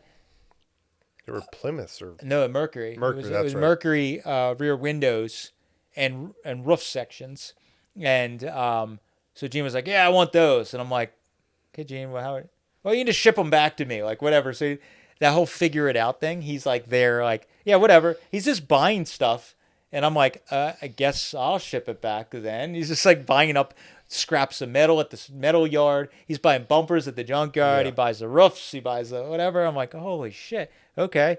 So my truck's like half loaded up with stuff, and we head down. So then we go to Zach's place, and we're there at Zach's place for a while hanging out. And it was kind of like an unannounced thing. It wasn't like Zach told everybody. I think I said something to Zach that we were going to bring Gene. So I know for Zach that was really cool at that one because he brought the Gene there and showed him around his shop. I didn't even hang out with Gene. I just went and hung out with everybody, and Gene was just being Gene, taking pictures, signing stuff. Zach was showing around all his stuff, and that was really, really, really neat that we were able to do that. And then I looked at my phone. I was like, oh, shit, we need to be back. The Winfield cruise-in starts in like an hour, and we're like 2 hours away. Shit. And I'm like, all right, Gene, we got to go. It kind of sucked because we could only hang out for a little bit. So we buzzed back. We might have even done the letting thing at that thing. I might have been supposed to be back to do the letting demo and then the Winfield thing. And we're like, it's like 2 o'clock or whatever, and we're supposed to be back. So we're hauling ass back. We get there, do whatever. I don't remember the specifics to all that. But we... Is this the same time with the English wheel? No. So yeah, I guess I'm missing in between there. I'm missing as part of the story. Somewhere in between there. Sorry that I'm jumping around. This is me. My memory. You have to remember, this is also 10 plus years ago. And I do a lot. Yeah. Like if you've watched anything with IronTrap, just think about how since the channels evolved, how much has happened. So for reference, 4 years ago, like 2 or 3 days ago, the upstairs was built. It feels like 8 to 10 years ago. Yeah. So that's how my whole life's been. I've always fit so much into a year or 5 years or 10 years. So I don't remember. So in between all this somewhere, that might have been the third time, the last time Gene came. I think it was. I don't remember. It was right before I bought. Okay. Right before I bought my house, this house. So it was probably the third one then. The third one. Before the last time we did a class with Gene, Kate and I started dating seriously, whatever. And Kate and I I took her out to LA Roadster show with me. And that was the first time I went to Gene's place. I had been just following Gene around the country, wherever I could run into him or do a class with him, whatever. I was just bouncing around different stuff. Her and I went to visit Gene at his place in Mojave. And that was like kind of life view changing. Because they showed up. Gene's place was just literally in the middle of the desert. I mean, when you got out to the Mojave where he lived, I mean, there's houses and the little town is there, but he lived outside the town. It was on the main drag there. 890 or 8 something. I don't remember anymore. It was just like a bunch of buildings, driving down this road, and there's not a lot there. And then you kind of come up on his property with the fence, and there's these like buildings and cars and stuff, and there was a car sitting on top of the container and whatever. And you get there, and it's like not what you would expect for him being so famous and being into it for so long. What your perception might be was not what it was, but if you knew Winfield, it was exactly what you would expect. Yeah. And the way I've always explained to people my experiences with going there was I think that Winfield's place was a cross, and I don't mean this in a bad way, was a cross between what it was probably like in the hippie days, like Haight-Ashbury or something like where people just kind of came and went and floated in and out, and everybody was cool, and if you know this person, you just hang out, and also a little bit of a like cult kind of thing that was going on because there was people that were there that maybe were hiding from things or weren't on the most up and up. I agree with those statements 100%. Yeah, I was only there once, and I agree with those statements 100%. So it was just like when we went there, it was kind of like, it was just odd. It was just, I don't know. There was just random people and buildings and stuff. And it wasn't that the people weren't nice. No. It was just random guys. You're like, oh, does that guy work for you?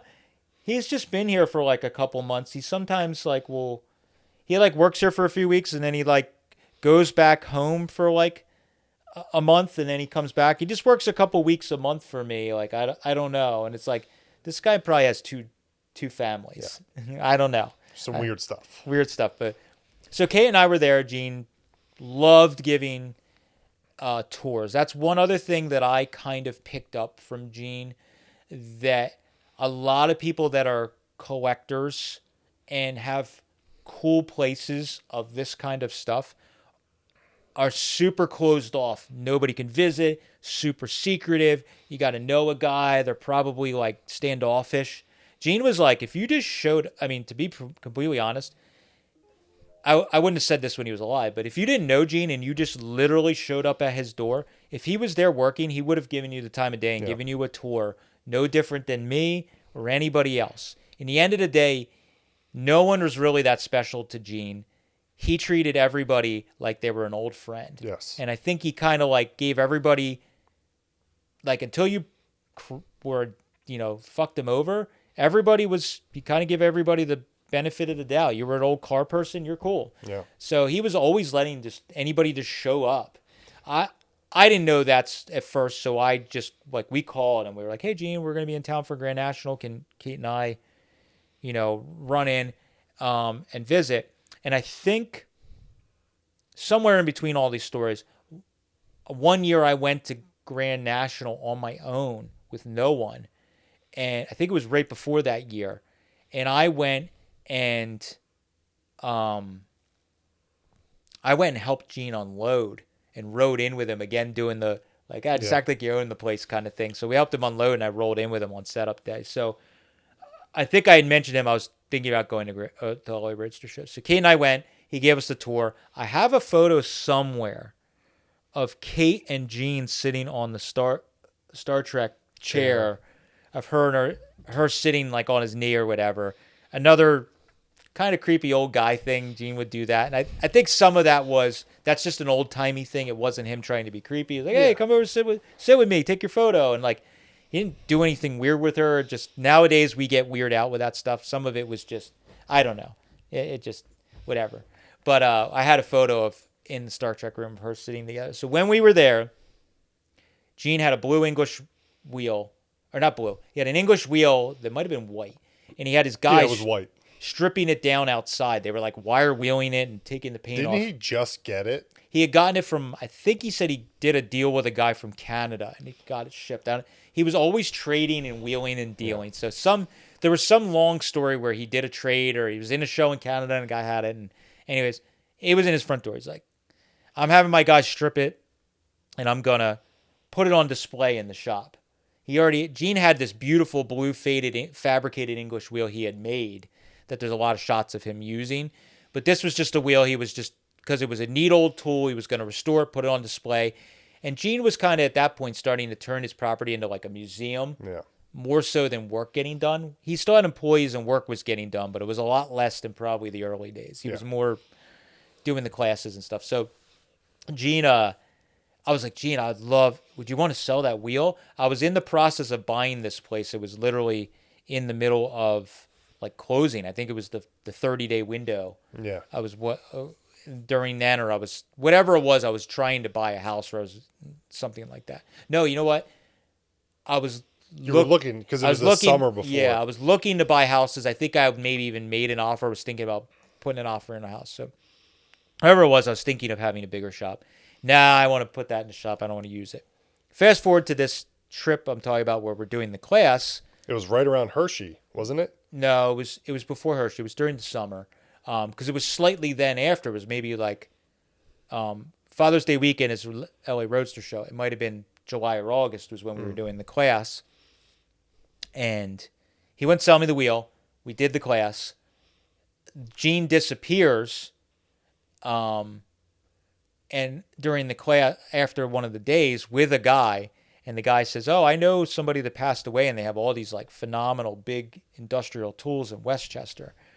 Another long convoluted story. I knew who the guy was. He was a professor at a university in Philadelphia.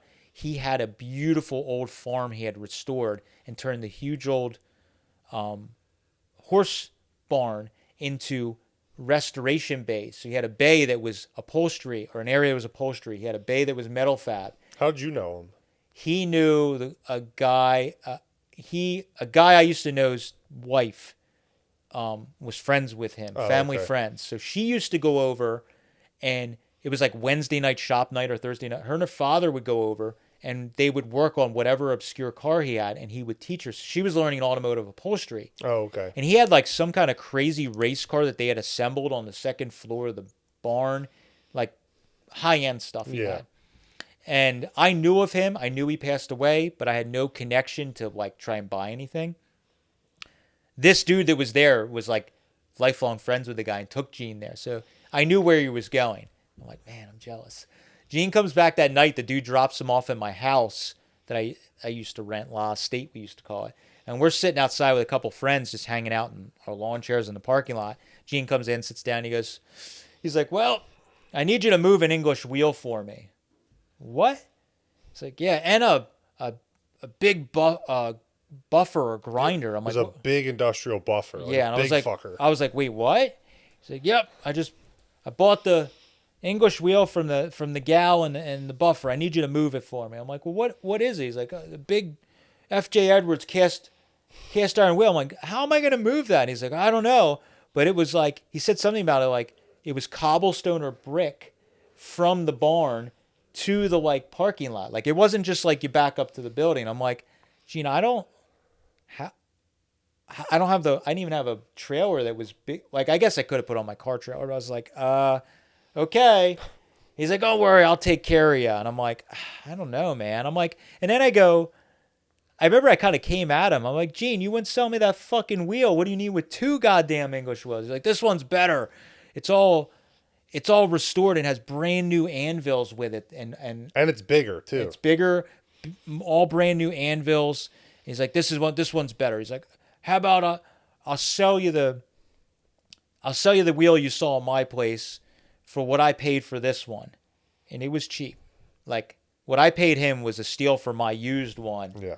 That didn't have good anvils. I was like, holy crap, he bought it for very, very... I mean, it was still a bunch of money, but it wasn't like $10,000 like you would think for a restored wheel. So it might have been... I think it was 5 or 6, wasn't it? I think it was $5,000. It was something like that. So I didn't steal it, but it was fair. And knowing Gene and lifelong hustlers, he probably paid 2. He told me he paid 4 or 5. I paid him 5. He made more money. I told him I felt good because I thought I was getting it for whatever. More than likely. Yes. So I was like, oh, really? He's like, yep, just pay me for my wheel. Help me ship this one, blah, blah, blah. So I coordinated a rigging company. Yep. And the rigging company got the English wheel, got the buffer out of the barn. I wasn't there. I don't remember exactly how it went down. I don't think I hired them, but I was involved. I don't remember. And I did all this kind of behind the scenes at Eastwood.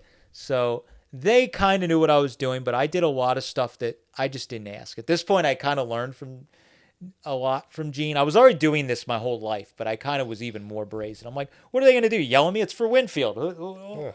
Whatever. I don't know. So a rigging truck shows up with an English wheel on the trailer laid down and this huge giant buffer.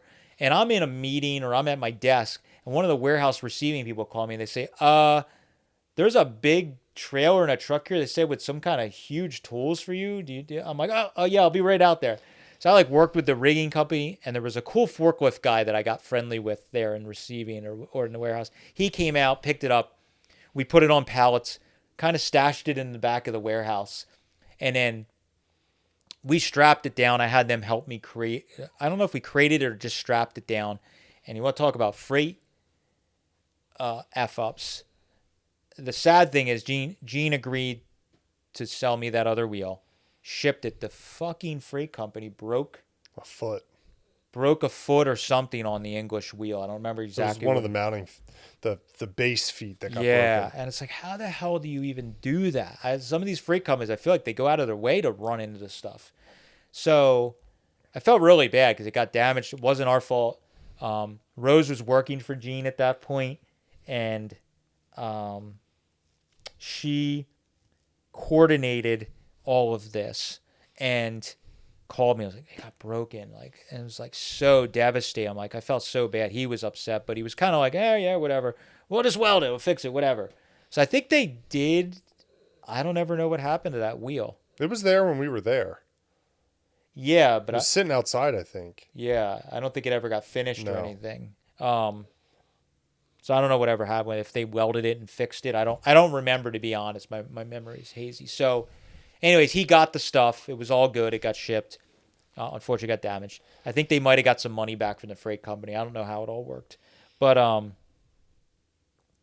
then Gene, we worked out the deal. He got his wheel, whatever was done, and then I had to start paying Gene. I called him. I was like, well, how do you want me to get you the money? I'll write you a check or do whatever. He's like, nope, I don't want any check. I'm like, okay, well, I'm not going to see you for I don't know when I'm going to see you next. He's like, get a Hot Rod magazine. And he's like, and put $100 bills between the pages and put it in the mail and send it to me. I'm like, again, this is like $5,000, whatever it was, 4 or 5. I don't remember the number. I was like, I don't feel super comfortable with that. And again, that's a lot of money now to me now, but even more so then I wasn't buying and selling like I am now. No. And I'm like, this is kind of a lot of money. This will be devastating if I lose it. Yeah. Devastating for anyone to lose that in the mail. Yeah. Yeah. And he's like, well, just send me some of it then. He's like, I have customers pay me like that. He's like, I've been doing it for years. It's fine. I'm like, okay. So I opened up a Hot Rod magazine or maybe an Eastwood catalog. I don't remember what it was. And I just put $100 bills. And I think I sent him like 2 G's or half down, 2,500 in cash in the mail. I think I overnighted it because I just didn't trust his. He was just like, just send it in the mail, put some stamps on it, it's fine. I'm like, fine for you. If it doesn't show up, like, not fine for me. Yeah. So I like overnighted it and sent it to him, and Gene, got it, and he was fine with that. Like, yeah, that's fine. He's like, just next time you see me, get me the rest, or just mail it. Mail me it again another time. Yeah. And I'm like, okay. So then, again, the timelines, I don't remember everything going on. Did I have the house at that point? Yeah. Yeah, that was like one of you got That Hershey. That Hershey. No. You didn't buy the house till November. Okay. So that Hershey, I hadn't had the wheel yet, but Yes. I owed him money for it, I think, still. So Gene, again, being Gene, last minute calls me. It was like the week of Hershey. I think it was setup day. He calls me, or the weekend before, and he goes, hey, because I had always asked him if he had been to Hershey. And he was like, he either said I think he had never been to Hershey. He's like, I've always wanted to go. And I'm like, well, if you ever want to go, I'm there. I'll give you a place to stay, whatever you want to do. He calls me like the weekend before. He goes, hey, how close is Hershey to Ocean City, Maryland?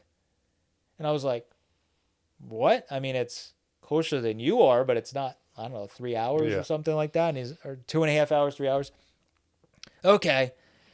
I want to go to Hershey. I'm like, well, why don't you fly into Philly? Like, I'll come get you or something, or Harrisburg. He's like, no, they're paying me to come out to like the cruising the, whatever in Wildwood. Cruising Innocent City, probably. Yeah, Ocean City. And he's like, I'm going to get them I'm supposed to be there, but I'm going to go to Hershey for a day. I'm like, okay. I'm like, well, Gene, I'm at the show. I think I was vending with Pete at that point or something. Trying to think. Probably, yeah. I was sharing his space with Pete, and I think I was like, well, Gene, I was, because we brought Gene to Pete's booth in our area that year. I was, Gene, I'm at the show. I can't like get to the Baltimore. He was like, I'm flying into Baltimore. Come get me. I'm like, I don't have a way. I'm at the show. All right. Well, let me see if one of the guys can make a thing on the internet for me. So I think Rose shot it because at that point Rose started doing some stuff on Instagram. On Gene's started an Instagram. Yeah, because she was running it. She was running it for Gene in the beginning, and it was super cool because you were getting this insight to his real, like, the going ons type stuff, and it was not polished like today. Like a lot of social media. So he did a video on Instagram that was like, hey everybody, I'm coming to Ocean City, Maryland, and I want to go to Hershey. We might be able to find it. It might be on his posts. I don't know if whatever. And if you did, you might be able to dig and find it. That account I think is still around, but you have to scroll all the way back. Yeah. And he was like, whatever it was, I'm going to Ocean City, Maryland. I want to go to Hershey. Anybody I need a ride from the airport or whatever he said. And he just like put it out there. And sure enough, some dude who bought a car for me in the old school finds day. He bought a Mopar, like a 50s four-door Mopar I bought and flipped. That dude with weird connection saw the video and hit up Gene, and Gene was like, yeah, I'm going to visit Matt from Eastwood at Hershey. And he's like, oh, I know him. I bought a car from him. Dude picked him up, didn't know Gene, drove him all the way to Hershey, spent the day with us walking at Hershey. And Gene's other reason for doing that was I own Gene, $2,500, $2,000, whatever it was. And Kate came with that day, or she came to meet me there. And basically, the funniest thing is, Gene, I handed Kate whatever the money was that I owed Gene. She walked around with Gene's wallet. And Gene just walked around with $2,500 free dollars and blew 90% of it on junk. Didn't you buy like a house phone? Yeah, he bought all kinds of stuff. He was buying stuff at flea markets that was like stuff from his memory to put in his childhood and his earlier years to put in his museum. He bought like a real early like erector set or something, a chemistry set that was old. He bought a phone. He bought the funniest thing he bought. That's not even old. He bought one of those cigarette lighter vacuum cleaners for your car, but not like a 50s, 60s like one. An 80s or like 80s or 90s one. And he bought like it was like set like junk, and he was like $3 or $5. Like, and the best part is you had to ship it all to him, right? Yes, I had to send it all back to him. He's just buying tchotchkes and junk and whatever. And he's just buying. I mean, he bought good parts too, like stuff to customize cars, but most of it he was buying was tchotchkes. I'll have to see if there's a photo. I vaguely remember a photo of you took of the wagon of just like Gene's pile of stuff. Yeah, we'd have to dig. I don't remember that photo, but it may be somewhere. But it was just like, okay. And I want to touch on the roofs that he bought from Posey's never made it to California, right? Never made it to Gene. Gene was like, I'll let you know when I need it. Because the bumpers you shipped. Yes, I shipped the bumpers, I think, with all that stuff. Yeah. Eventually. But then the Mercury roof was so big it had to go freight. They sat by the front door, or it was one roof. Almost until Gene passed away. Like I had it here up until the last year or two. 21, 22. I actually sold it. And I ended up just selling it because a guy came by to buy stuff and was like, needed the roof or wanted it, and I just was like, at that point it was when, we're not going to get into all of it, but all the craziness with Gene and that chick that fucked him over later in life, or whatever your view on that situation was. I wasn't in contact with Gene at that point, and he was pretty much cut off from the world. So I kind of was just like, screw it, I'll just sell it, whatever, you know. What would Winfield do? He would just sell it and have no conscience. Not like it wasn't a substantial amount. No. Winfield probably paid very little for it. I think he paid $50 or something for it to Posey. Posey might have even given it to him because it was Winfield. I don't know. So, but yeah, I basically, and at the end of the day at Hershey, after him doing a buying spree all day, taking photos with people, he hoofed Hershey. We did both chocolate fields. And I think maybe, Red? Yeah.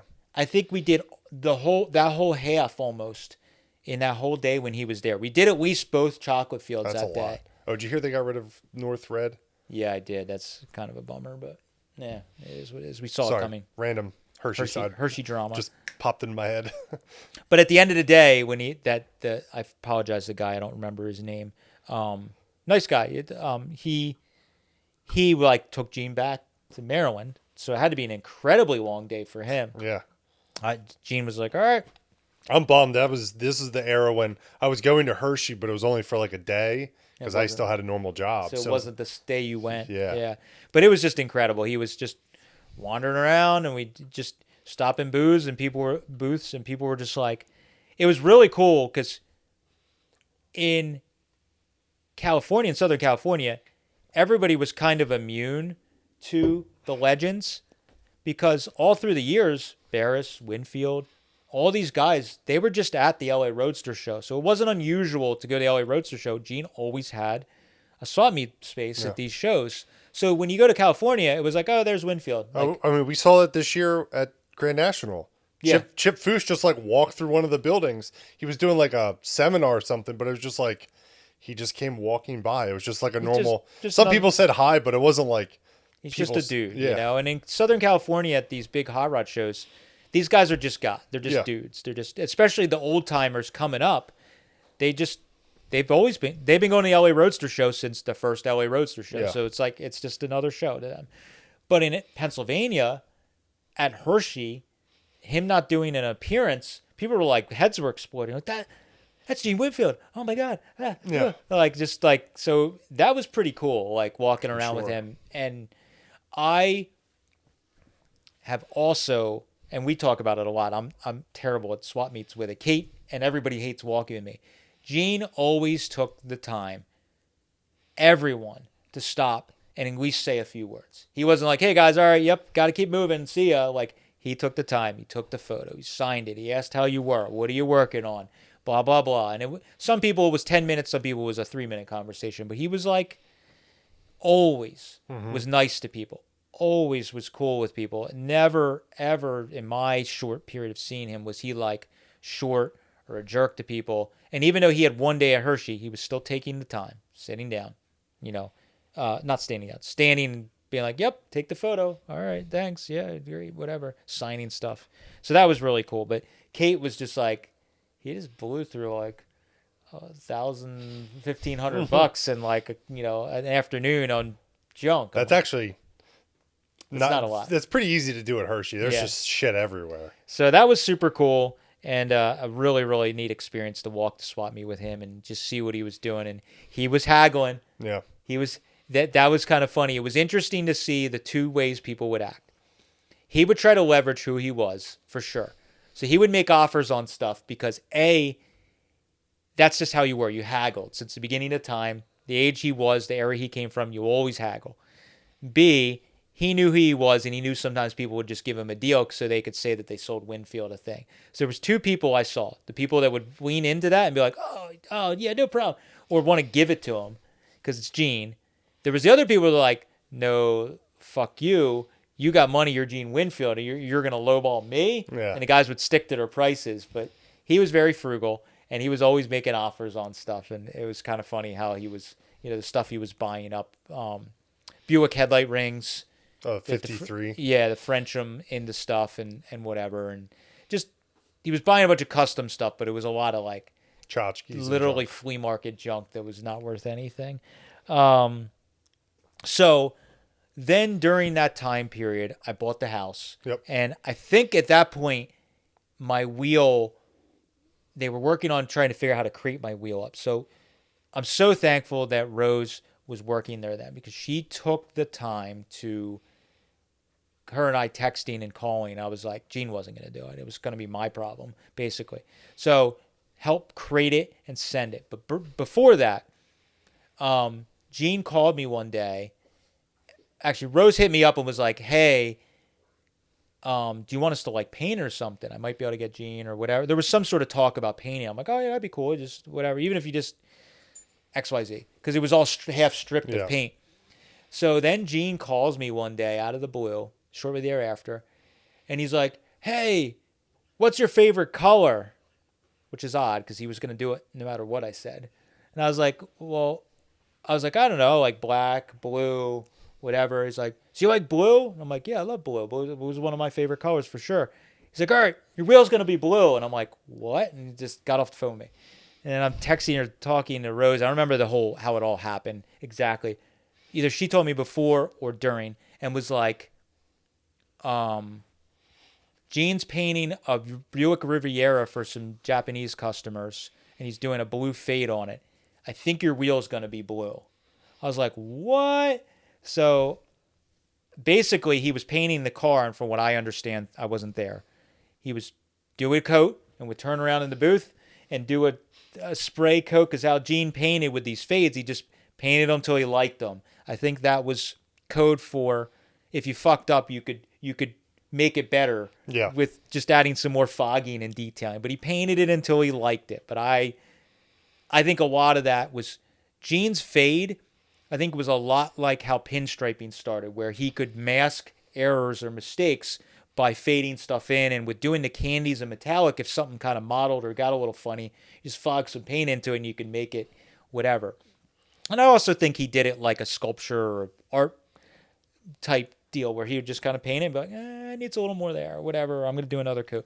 But that's how he did my wheel. So that was like, again, one of my prized possessions was Gene painted that with the blue fade with the wheel, all done like that. And Rose's crate was so good. It's still on the base of the crate downstairs. We left it on it. It's like 4x4s that were screwed down and then a crate was built around. It was built phenomenal. And the wheel sits kind of low on its own. So I left it on those risers. They're perfect. And all I did was just stain the 4x4s. And that was the first instance of us doing, I wasn't here for it, but I did it. Sketching and loading. The freight company came and they had a straight truck, but they couldn't get the truck close enough to the door to get it in the door. So he got it as close as possible. The crate was tall, but when a lift gate goes down, it kind of like tilts and goes down. So I climbed up on the top of the crate. It's, I don't know, 5-6 foot tall crate. Yeah. I hung from the top of the crate with all my weight and just rode it down. And as he was letting it down, I was trying to hold my weight as a ballast to keep it from flipping forward. And nothing bad happened, but it was sketchy. I was like, I'm going down with this motherfucker. If I don't give a shit. It is. And the dude was like, I don't know. And I'm like, he's like, it's on you if something happens. I was like, just do it. I don't care. I'm doing it. And we got it down, got in the shop. Literally the space, I think I moved it over a couple feet here and there. It's basically in the same spot. Same spot. I might have moved it slightly to center it in the toolbox or something, whatever. But the big thing with Gene was, I want you to use this wheel. So like straight away, I said, no, Gene, I'm going to use it. I want to use it. And chipping the paint up, you use it just like a car. You use the car. It's going to get chips. So I used the wheel. It has chips. It is what it is. And then once you got it, we sent the wheels out to one of my friends' machine shop and they re-crowned it. The upper wheel, he trued it. It's supposed to be dead flat. Oh, that's right. Dead flat. It's supposed to be totally flat. And the wheel was heavily used. It did come with some anvils, but they were like totally worn the hell out. So the upper wheel had like a belly in it. And he reground the wheel on an old grinding machine. And then I actually had Hoosier Profiles make me a new set of wheels. I still have the original wheels, but they're also wonky. I don't really use them, except for like one or two I might occasionally use. But I still have the metal box that came with it that had all the wheels that was homemade. But I have a nice set of Hoosier wheels I use with it that I made a little rack. And then the last time that Gene came for a class or something in our area, I had the shop. It was like 2019, I think. It was that same year, because all this happened really quick. It's like I got the wheel. Then that summer, I think Gene came for the last class. And we had a little shop party at my shop. And Gene came, a bunch of people came. A bunch of people from the class came. Super cool. We ordered pizzas, blah, blah, blah. Moondog got lots of pizza crust. He was really happy. Moon got to meet Gene. Yeah. It was pretty great. Gene got to meet my Great Danes, too, which is cool. But then he signed the wheel then. Again, he was like, I didn't sign that? Oh, I need to sign that. And we got a photo of signing it. My good friend, old friend Bill, was there. It's an old Volkswagen friend of mine. He came out to the party, and luckily enough, he was thinking, and he shot a photo of Gene signing the wheel. And he just recently was going through some old photos and sent me some photos I never saw before. Some dude brought a giant vintage tour bus, like a rock. Yeah. And he had it parked at the community center here. And then he took us all for a ride in it. And my buddy Bill has... Tin Knocker Bill that I met? Different? Yeah. Oh, okay. Yeah, so Bill, we all rode in it. Bill, just the other week or month, sent me some photos of inside the tour bus of the guy driving while we were taking it. I don't think send those to me. I will. I don't think Gene's in the photos, but he took some blurry kind of photos. It was dark, and the dude took us for a ride in this tour bus he was like living in, or maybe he was just camping in it. I don't remember, but it was a cool like 50s or 60s big tour bus. Again, I was working night shift in those days, and I missed all of this fun stuff. Yeah, so we had a great time. Gene signed the wheel. A bunch of us were there. It was really, really cool. Our buddy Big Kev has a photo of him and Gene outside the shop here, standing just... Didn't he sign the dash of Kev's car? He might have. He signed everybody. Yeah. I don't remember. He signed a ton of people. Again, Gene's Gene Winfield's signature is on so many things in I this world. I laughed. Somebody posted a marketplace or one of the Mercury groups. They bought a Merc, and the person that sold them the Merc, it was like a project or a car, told them that Gene chopped it, and it was just the glove box was signed by Gene, and everybody in the comments is like, Gene signed Anything any of and the, everything. yeah, all the old timers. That was like, I don't know how that all started in like the revival of the old school scene. Yeah. But you would have Barris and all these guys sign your glove box lid. I don't know where it all started or why it started. But that was a big thing. You'd get them and they signed the glove box lid. So Gene signed all kinds of cars. Yeah. But I forgot about that. yeah, and everybody in the comments is like, he signed anybody's glove box lid. That has no bearing on if he did that car or not. But that was a really a fun thing. And then in there somewhere also, Gene and I did 1 or 2 classes at Chicago Eastwood, and we did metal fab classes. And one funny story from that, it was cool. We did a class there. I always talk about the Eastwood store in Chicago is the best store. Shout out Trevor. Shout out to Trevor, the manager there. He's been there since day one. Great guy, great store. Their main store here is good, but that store is awesome. They hosted the class. They were phenomenal. And Gene and I we got to hang out a lot because we stayed in the same hotel because I was staying from out of town, and we were going to the class every day and blah blah blah. So the one thing that was really funny, Gene and I, the one night, I don't know if it was the first night after the class, there was a big within the hotel we were staying at, which is maybe 5-10 minutes down the road from the store. There was a big shopping center with restaurants and stuff. So we just hoofed it. We walked like, I don't know, half a mile to a steakhouse or something that was not that far. So he and I walked out there after the class and sat down, and we were having dinner. And like I said in the beginning, Gene just has this way about him where he was the coolest guy in the room everywhere he went. And if people had no idea who he was, just they could tell he was different. Yeah. So this waiter had no idea who Gene was.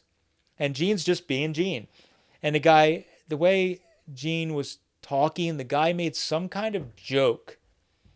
Maybe the guy was making small talk with us. Why are you in town? What are you doing? And we're like, oh, we're doing a metal fab class at the Eastwood store, and then hot rods, customs. And the guy's like, oh, cool. Who you learning from, or whatever he was saying. Gene's like, oh, I'm teaching the class. He's like, oh, okay.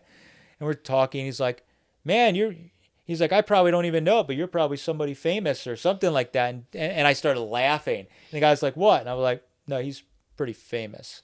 And the guy's like, really? And Gene never really bragged. And he was just like, yeah. And he's like, oh, really? How would I know? Were you like in movies? He's like, well, I built a bunch of cars for movies. He starts rambling off stuff. He's like, Star Trek? He's like, yeah. He's like, the reactor? He's like, the guy's like, no, he didn't really fully remember. He was like telling him different stuff. RoboCop? And he's like, yeah, I remember. I did some stuff. Okay.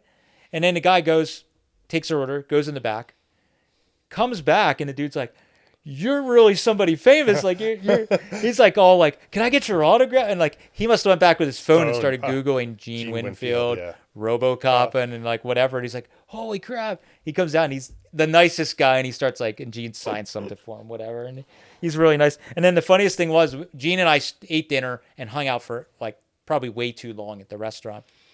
And it was like almost to the end of the night, like closing. And the guy's like, well, where are you guys staying? Oh, we're like half a mile down the road, whatever. How are you getting back? Like, oh, we just walked. He's like, well, I'm done. I'm out in like 15 minutes. If you want to ride, I'll just give you guys a ride. So the random waiter gave Gene and I a ride back to the hotel, which was great, and never saw him again. But it was just one of those funny things where I have these few things that we say a lot between us. Maybe I've said on podcasts. The guys that have done the coolest shit and the coolest guys, they don't need to tell you what they've done. Gene didn't walk into a room and tell you who he was. He either just assumed you knew who he was, or he just knew he was the coolest motherfucker in the room. And then the guys that have done the coolest shit, most badasses, they don't go out shouting to people that this is what they've done as soon as you shake their hand. Yeah. So he just did that. He was like, yeah, I've done some stuff. Done some stuff. And then when the guy kind of started pressing on him, then he was like, oh, yeah, you heard of this? I've done this. These few things. And I got a couple books. You want to, whatever. And And it might have been when Gene's, I actually have it over there. It's his TV and movie cars book he put out. He has a bunch of that stuff in there. It might have been about the same time. Like, yeah, I got a book, a bunch of my cars and whatever. So it's just funny that guy was just like, you're somebody. Like, oh my God, you weren't bullshitting. And they're like, yeah, he's kind of the real deal. So then the last Eastwood thing we did with Gene at SEMA was pretty cool.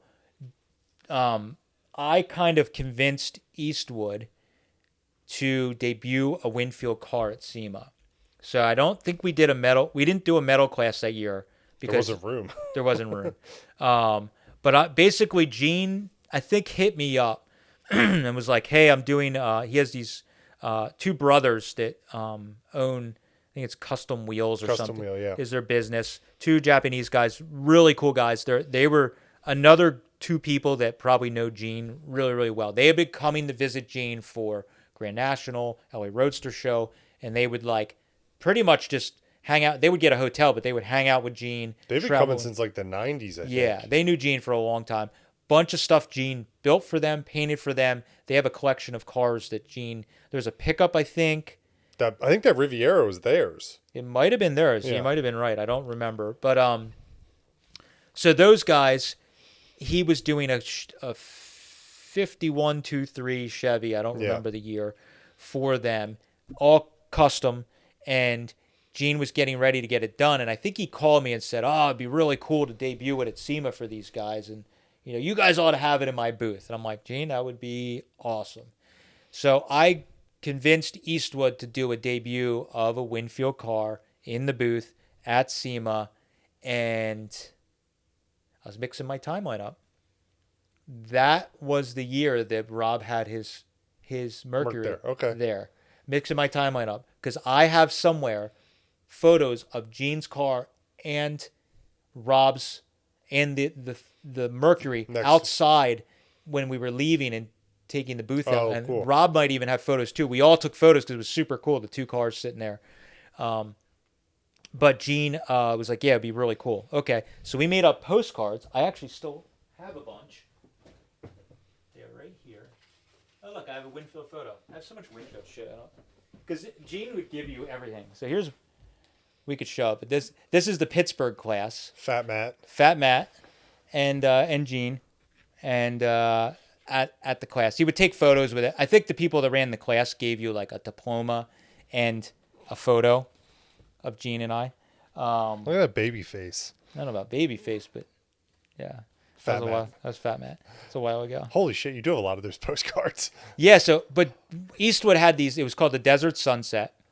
So this Chevy he built for them. They came in for the show. It was really cool. And then we had like literally like, typical Eastwood, 10% off all metal fabrication items, source code Winfield, that's everything had to have a coupon on it. But we gave out these postcards, which was super cool. And we printed like 10,000 of them or something insane. And I only grabbed this many. There was probably a lot more that got thrown away. I should have probably kept them all. But I grabbed a big stack and I have them sitting around different places. I've never really given them out. I think I have a signed one, of course, somewhere floating around in all my stuff. It might be in my house, might be in the shop. Somewhere. I don't even know where it's at. It's probably in a book somewhere. So I have that. But we gave out the postcards. He debuted it. Typical deal, last minute. Something happened with the car where Gene or one of the guys that worked for him chipped the paint up on the fender, pulling it in and out of the trailer or something of this sort. And the paint was fucked up on the one fender or door or something. So he wanted to turn the car and put it in the back of the booth so that area was hidden. Or maybe it was the skirt got damaged. Yeah. I don't remember. But I remember the way we positioned the car was because he specifically didn't want people to see that part was damaged. And he was kind of annoyed about it. And also, one of the flub ups, Matt didn't really specify how big that car was to the Eastwood guys, and it took up the entire booth. Yeah, basically. They're like, well, how big is the car? I'm like, that's not that big. It's just a 50 Chevy. I think we'll have plenty of room. It took the whole booth. Everyone barely had space to even stand around it. And the people were kind of annoyed from the Eastwood that the car took up the whole space. But I'm like, really, again, much like doing the demo with Gene, we're debuting a Winfield car. Like, people are going to come to see the car. It's bitchin'. And the real cool thing with the Chevy, the colors, the fade on it is phenomenal on that fade. car. But he did his signature sculpted side pipes that come out of the fender and then runs along the bottom. That's super cool in that car. Yeah. And that's one of his little things he did over the years. It was really cool. That's probably one of my favorite modern Winfield cars that he built. It's Because the skunk stripe down the middle of that car isn't very aggressive. Some of the Yes. fades he's done, that what's referred to as the white stripe, the skunk stripe, is real big and sometimes very stand out ish. It's like too much for Yeah. me. Some of his ones he did, some of his fades are, just like anything. He just did it to whatever he liked, and he kept kind of going. They're like a lot of custom cars. They're too much for my taste. While I appreciate the work, it's not. Orange is also my favorite color, so that car is like That orange, gold to orange fade is awesome. This car is really, really sick. How it was all done. And they got it to the show, debuted it. It was super cool. That show, a few memories about that particular show. That was the paint thing. Number 2, I have a photo somewhere that we can grab of some dude was walking around with a full-size parrot in the show. And Gene was like, he was with his Vegas girlfriend. And he was like, yeah, that's a cool parrot, whatever. And the guy's like, oh, you want to hold it? Yeah, sure. So I got a photo somewhere of Gene holding a parrot at SEMA. Most of my photos of Gene are like the random stuff where it's like, this is completely, like, this moment is so random. We're at SEMA with Gene Winfield holding a parrot. Like, it's just random. Yeah. So it's really, it was just super funny. So the other thing that's really was odd, and this is kind of a weird, somber thing. I don't know how to say it it's not weird. It was just a weird moment for me. Right about that same moment, or after the parrot thing, Gene got the phone call that Barris had passed away. Like, he had just died that day or that morning, whatever it was. And it was really weird because Gene, he flipped his phone up. Hey, how's it going? Oh, okay. All right, okay. And he just flipped his phone shut, and he was like, Barris died. I was like, whoa, like, Barris, holy shit, I'm sorry. He's like, yeah, Barris died.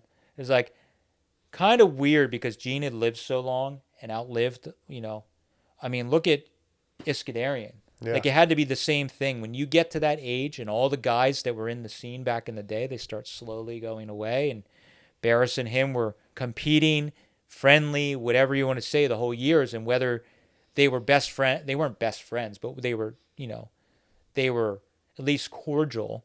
It was kind of odd seeing him be like somber moment, but it was like, that has to, when he got to that age and the guy's hitting you, it's kind of like, whoa. So that was like a really heavy moment for me. Not that it was again, that's a me thing. I was like, holy shit, like, this is, how do I act? And he was just kind of like, yep, Harris died. When you get to that age, so many people have died. You just get to the point where it's like, well, there's another one going, unfortunately. Yeah. Because at that point, it was only him, Barris, Hines. Exidius was still around. Yep. Blackie was around into that era. Yeah. There was a handful of guys, but the big customizer and painter guys, there's only a handful. It was Hines, Barris, Winfield, and a couple others that were around that were still they were still there. But it was just kind of like that. Like, I felt like that was such a heavy moment in our hobby and culture that I experienced with him at that. Like, Barris dying, whatever you have to say about Barris, like that was one of the huge Winfield and Barris passing away, where like the milestones in this hobby, where it was kind of like the OGs were, was going away. So to see him, that happen, it like really stuck with me. I was like, weird. I was just like, but I mean, he didn't skip a beat. He was just like, yep, Barris died. Kind of like a two 20 seconds of kind of just like reflecting.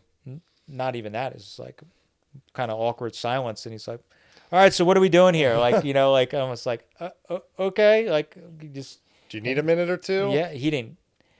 When I talked to Winfield about, I asked him a lot of questions throughout my short years of hanging out with him, and a lot of my stints with Winfield was 2-3 days out somewhere, kind of traveling with him or staying in the same hotel or eating a bunch of dinners and stuff.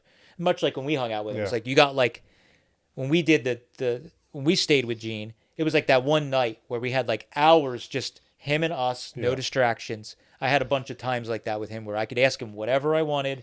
He could talk about whatever he wanted. So there was times that I was like, Gene, well, what do you think about like, Barris and stuff? And he was like, he would say his brother Sam was a craftsman. He was, Sam really built some nice cars, blah, blah, blah. And he would say a lot of the stuff that a lot of people see it about George. He's like, George is just a promoter. You're a fucking blah, blah, blah, blah, blah. Yeah. And he's like, he had some comments. I don't know if he used the F word, but he was just like, kind of like, Gene, Barris claims a lot of stuff that, he did first, or that was his and it wasn't his. And he's just kind of like grumbling. But I saw it as any of us. Like, we're still the same way. There's a guy in the hobby that we probably see around that are like, Yeah. oh, that guy thinks his shit's the best shit in the planet. People probably say it about me. I don't know. Yeah. But people are like, grumble about the guy, but you don't hate him. You're cordial with him. You just say, that guy. And then one other thing that stuck in me, I asked Barris or Winfield one time was, I said, Gene, who was your favorite builder? Like, who was the best guy back in the day that was building the coolest stuff, whatever? Without hesitation, Valley Customs. Those guys built the best cars. They were craftsmen. They were so good. Everything they built was spot on. Those guys were the best. They were Yeah. building the best stuff. And that really struck me because when he told me that, I had seen Valley Custom cars, but I hadn't gone back and studied their body of work, so to speak. Spot on. Their stuff was always good. The stuff that they pushed the boundaries on, the cars still looked right. They were doing Yeah. a lot of cars that were like European styling, taking the running boards off, no fender skirts, and wheel openings radiused, and sectioning cars but not chopping them, shoeboxes especially. Yeah. Like they were getting the proportions where it was like looked right, but you were almost like, what's done to that car? And you start looking at their early history. A lot of the track nose Grand National winners. They were involved in some of that. Yeah, stuff, they were doing like the metal shaping of the track noses Mm-hmm. and stuff like that. Yeah, so they had their hands in a lot of stuff, and Gene was very quickly was like, "Yep, they're," and I was like, "Oh, okay." And I now looking back at a lot of their cars, I'm just like, "Whoa!" Like they did do some crazy stuff. And then there's a lot of tech articles that Valley Custom did that I've noticed in the old magazines, and you don't realize, and you start looking at the quality of work of one of their tech articles versus some of the other shops, and you're like, well, they were Doing good stuff. doing really nice work. So that was some of the stuff that we were, asking him about. And then after Gene, that last time Gene was at my shop and I started having stuff set up in the shop kind of displayed, I had that big cabinet that was real thin. And I used to have all those tag toppers. Yeah, it used to sit on actually the bench that's behind me. Yeah. Used to be down by the front door of the shop.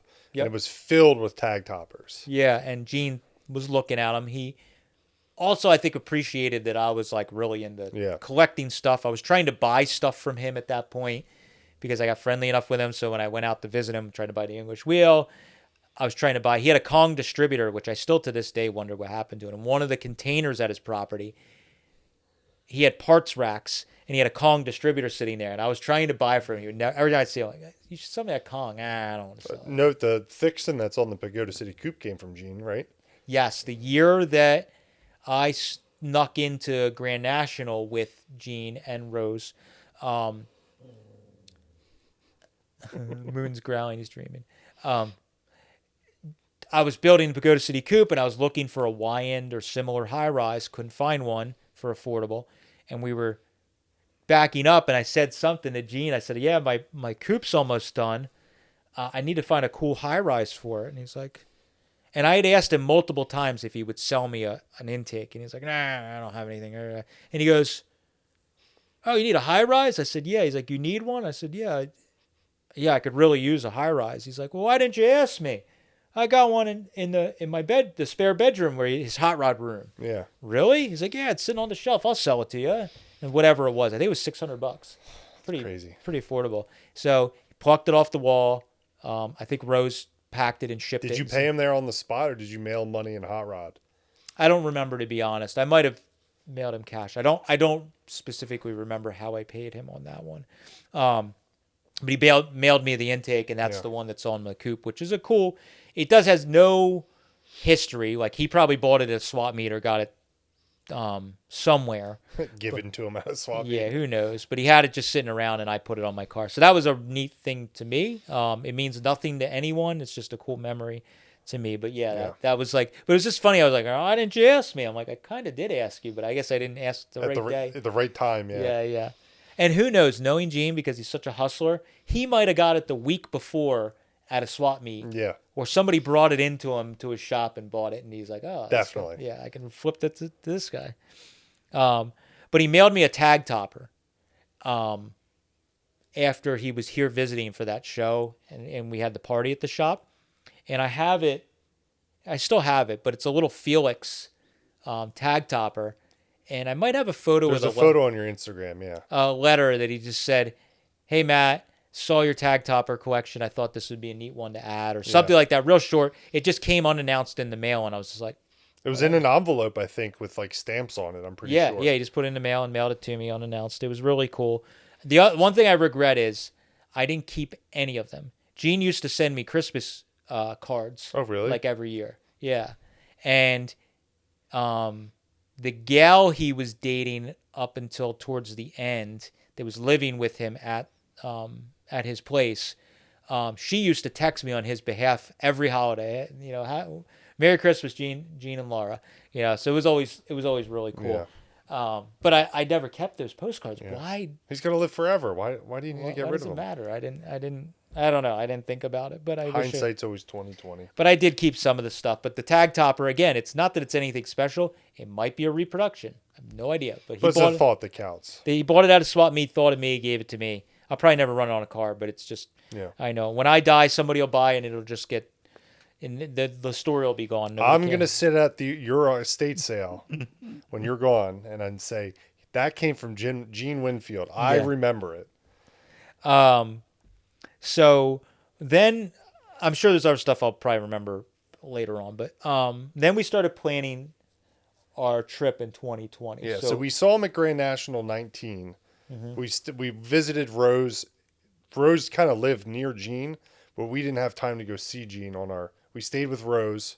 Oh, we were going to Turlock, and I think Gene was going to set up. Yeah. So the schedule didn't allow for it. So we stopped. Rose lived in Mojave and had a little spot with a garage, and they were, cool little spot that they had. And we stopped and slept on the floor. Yep. I think I slept in the spare bedroom, but I slept on the couch. Yeah, and we stayed there, but we didn't get to stop and see Gene because I think the schedule. I think we drove by his place, but he wasn't there. Yeah, and then we saw him at the show, talked to him, whatever, blah blah blah. And then 2020, we started planning our Grand National trip, and we were bringing friends. And we also set aside like an entire week to go to California. Yes. When we went 19, it was like we flew in Thursday, we flew home Sunday, and we did Turlock, and we visited a bunch of people, and then flew home on Sunday. Yeah, it was really a whirlwind trip. So then that next trip, we were like, let's plan it out better. And straight away when we started planning that trip, I'm like, we're going to stay with Gene. And typical of me, I didn't plan anything. I just knew I knew Gene so well at that point, or thought I knew him so well at that point. I feel like I did. That I knew, and he knew me well enough. I was like, we could stay with him. Like, I've been there. Yeah. Like, people just kind of come and go. Yeah. So we planned the trip, and I think it was weeks or a month before we left. We already had plane tickets. Everything was planned. I called Gene and was like, hey, Gene, we're coming for Grand National, and we're going to Turlock. I said, we're going to be passing through. Do you think we can crash with you for like a night or two? He's like, yeah, I don't see why not. He's like, as long as I don't have any other, like typical of him, he's visitors. Like, as long as I don't have a full house, ton of visitors, he's like, yeah, you guys should be able to, we can find a spot for you, whatever. And I'm like, okay, cool. Well, we'll see y'all I don't know, maybe Wednesday or Thursday before Yeah. Tuesday, whatever it was. I don't remember. I think it was Tuesday. Yeah, because that year we didn't go right up to Turlock. We stopped at someone else after Jeans and went picking. That's right. So it was like Tuesday we Yeah, stopped at State. because I think we flew in Monday. We visited Mackie. We Yep. stayed in Mackie's. Oh, yeah, we stayed in his office. That with, whole like, trip, we didn't stay at a hotel at all. That We was a like- good one. That was yeah. a good one staying with people because it was like, it wasn't shitty ones too much, but it Yeah. was just, It was fun. That was a fun trip. But we visited Mackie. We stayed in his little office. I slept on the kitchen floor. Apartment. Yeah, a little apartment upstairs, which is cool. And we stayed with Gene one night or 2 nights? Just one night. Just one night.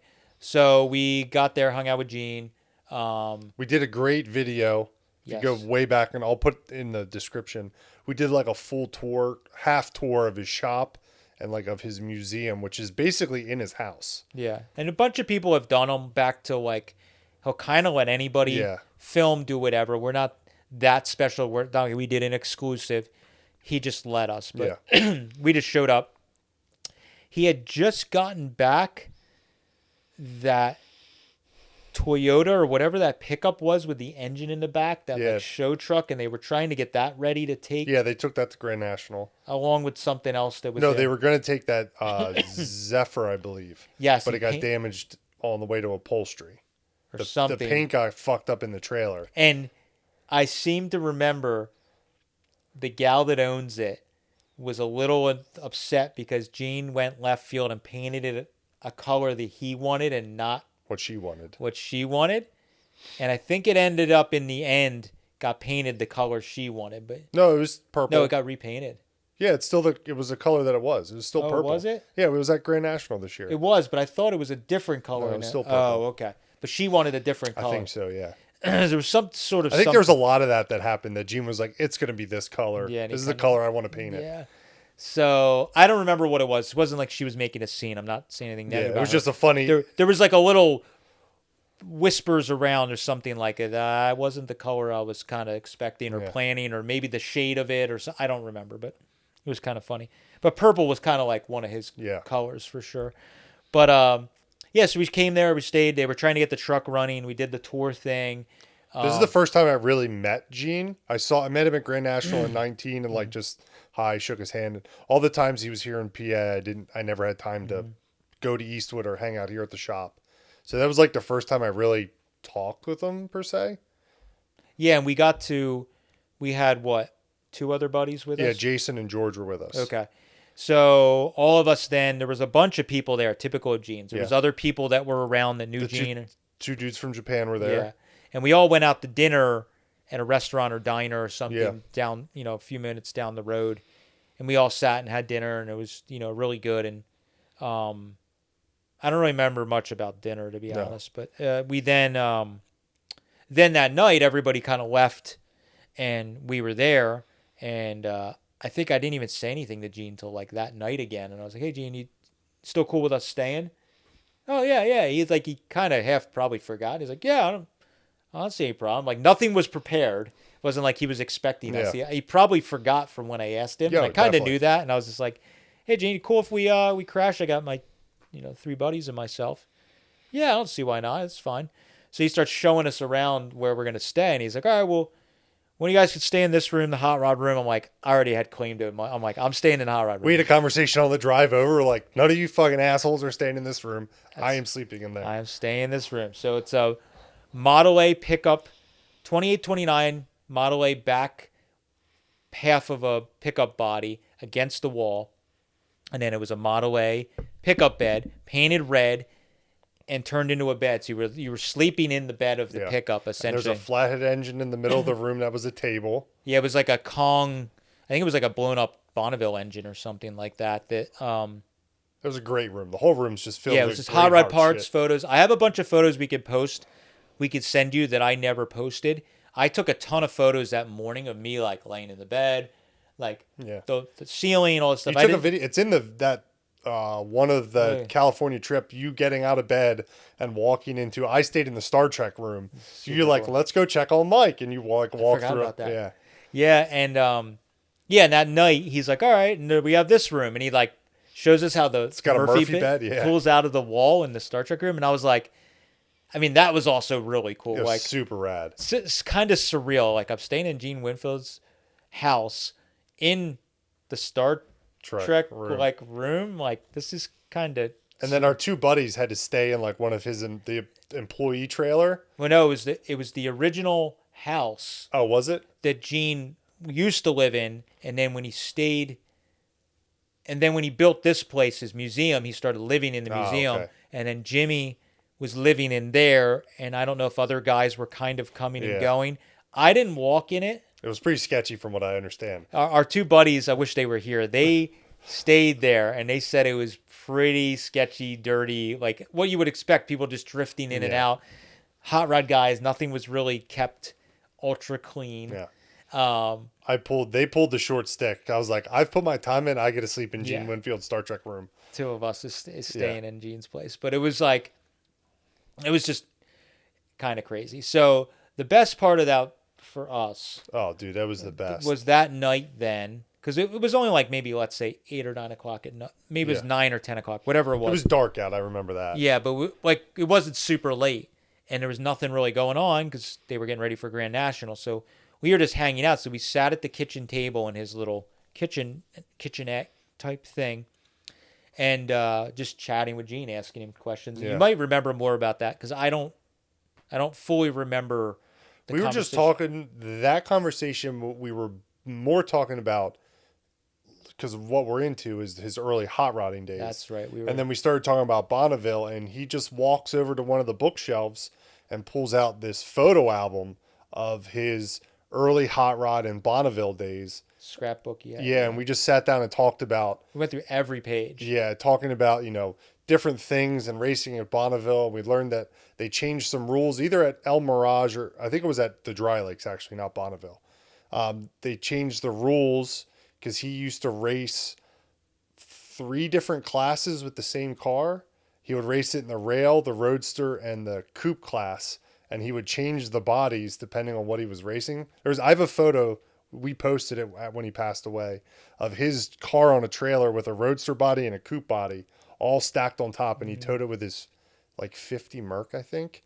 But he used to just like run the same car in 3 different classes, and there's a photo of him. There was something that they changed. Yeah, I forget what the class was. You could only run it in one class. But there's a photo of him at the end of the year banquet like this with all these different trophies because he won all these different classes. But I don't know if that's because I feel like at Bonneville you could still do I think it was at the Dry Lakes. It wasn't at Bonneville. It was like El Mirage or something. Okay, but yeah, I didn't remember that one. That's cool. Yeah, that's. I just remember the photo of him like with a big shit-eating grin holding like 3 or 4 different trophies.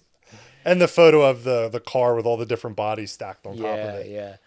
But the book was really cool because I think he actually put a book out. That might have been how the conversation started, as he was publishing that book. Yeah, and I never got one of those books. I don't know if they ever actually came out or not. I don't know. I thought they did, but they might have been towards the end, and I don't know how well they sold or whatever. But his scrapbook was just like gold. It was photos that he had taken himself. And then it was also photos that people had given him. Yeah. And he had a bunch of notes written on them of who the car was, who the person was. He remembered that car turned into this car and that guy died racing at XYZ. Yeah. Like his memory was just incredibly sharp for stuff that happened early on in his life. It was like we sat there for a while. It was like a 3-hour conversation. That one I wanted to make a point to ask him the early hot rodding questions because he always talked about the movie cars and the custom, and the big thing I saw with Gene was he was always just talking about the future, what he was doing next. He's excited about, and we were always trying to ask about the past, and to him it was just like, I already did all that. Not that he didn't want to talk about it. He wanted to talk to you about the next thing or whatever he was promoting or whatever. So, but yeah, I remember him showing us all that. Like I think there was even like early childhood hot rodding photos in that same book. Yeah, I think he had the photo of him in the military when they were building the cars overseas that they were running around there. Yeah, I think he had a photo of the gentleman he learned metal shaping from too in Japan. You might be right. There was a guy like hammering on something. I can't remember, but I think you're right. And then he had a photo of his first the first Yeah. hot rod, like finished hot rod that he won some stuff with. He had some of his. And think of this photo album as like an old grandmother with their kids. There's like photos sticking out, like you open a page and there's photos falling out. It was like jam packed with photos. It was amazing. Yeah, so I took a couple photos as we were going through it, but it was kind of just us in that moment. Didn't do a lot of picture taking. Yeah, and I don't have as many photos as I would like of when I got to hang out with him, or things that I saw or did, or even around his shop when we visited, because I tried to make a conscious effort. I was trying to soak everything I could up of everything about the atmosphere, the experience, and I wanted to just soak it all in. So I was trying not to be like touristy, taking photos all the time, or hey Gene, take a photo. Like I don't know. Maybe again, that's me being weird, that I didn't want to be that guy that was just constantly like, dance, dance, dance. Yeah, dance monkey. Like it's just, I don't know. So it's a conscious effort because that's all he's surrounded by. Yeah. 90% of the time is people that want a photo or a signature. I want something out of him, and it's just like I just wanted to hear the stories, and just a genuine conversation about the old days. So it was really cool that he was explaining all that, and just I think at that point the reactor was in the house. It was in the living room. I don't remember. Maybe that was the time Kate and I went. It was actually in the house. That's so wild. I think the reactor was like, it was sitting like right when he had those showcases where he had like on the other side of where the kitchen was. Yeah, I know what you mean. He had the showcases with like his NHRA stuff and whatever. It was like sitting right in there. Wild. Maybe that was the first time I visited. It was just a pretty surreal moment. That was like we're sitting here with Gene Winfield having just a random conversation on a fucking Tuesday night at his kitchen table. Yeah. And when we're done, I'm going to go sleep in his guest room. It's just like a super weird experience. Not weird. It was just like crazy experience. Yeah, very surreal. Because and I know a lot of people might think that's lame. If you grew up in California and you were exposed to Gene or he was accessible, for us, it's really surreal or weird because we're from the East Coast. We're very young. We didn't grow up around the hot rodding thing, and I immersed myself in it when I decided it was going to become my life.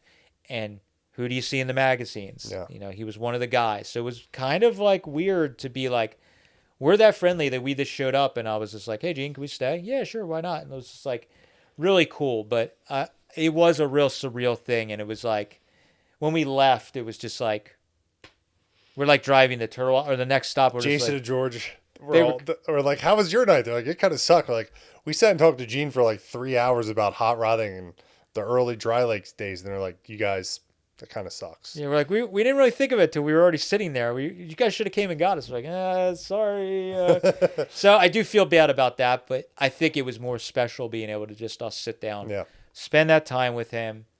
Because I don't think there wasn't often that he wasn't surrounded by a mob of an people. entourage of people, whether it was guys that lived there, worked there, people visiting, all that kind of stuff. So that was a pretty cool experience. I was glad I was able to experience it with you because you knew Gene a lot better than most. You spent a lot of time with him, so I had just met Gene, and it was neat to experience all that. Yeah, he wasn't. It wasn't the showman type of thing, but like. That was a lot of stuff when I used to drive him around. We were doing like the Eastwood things. We'd drive for an hour or two doing all these things. And you got to talking about just randomness. And there's so many stories that I wish I could say that I can't talk about, that it was just Gene talking about different stuff that was kind of funny. But it was interesting hearing the different takes on things. And then we went to Grand National. We saw him there.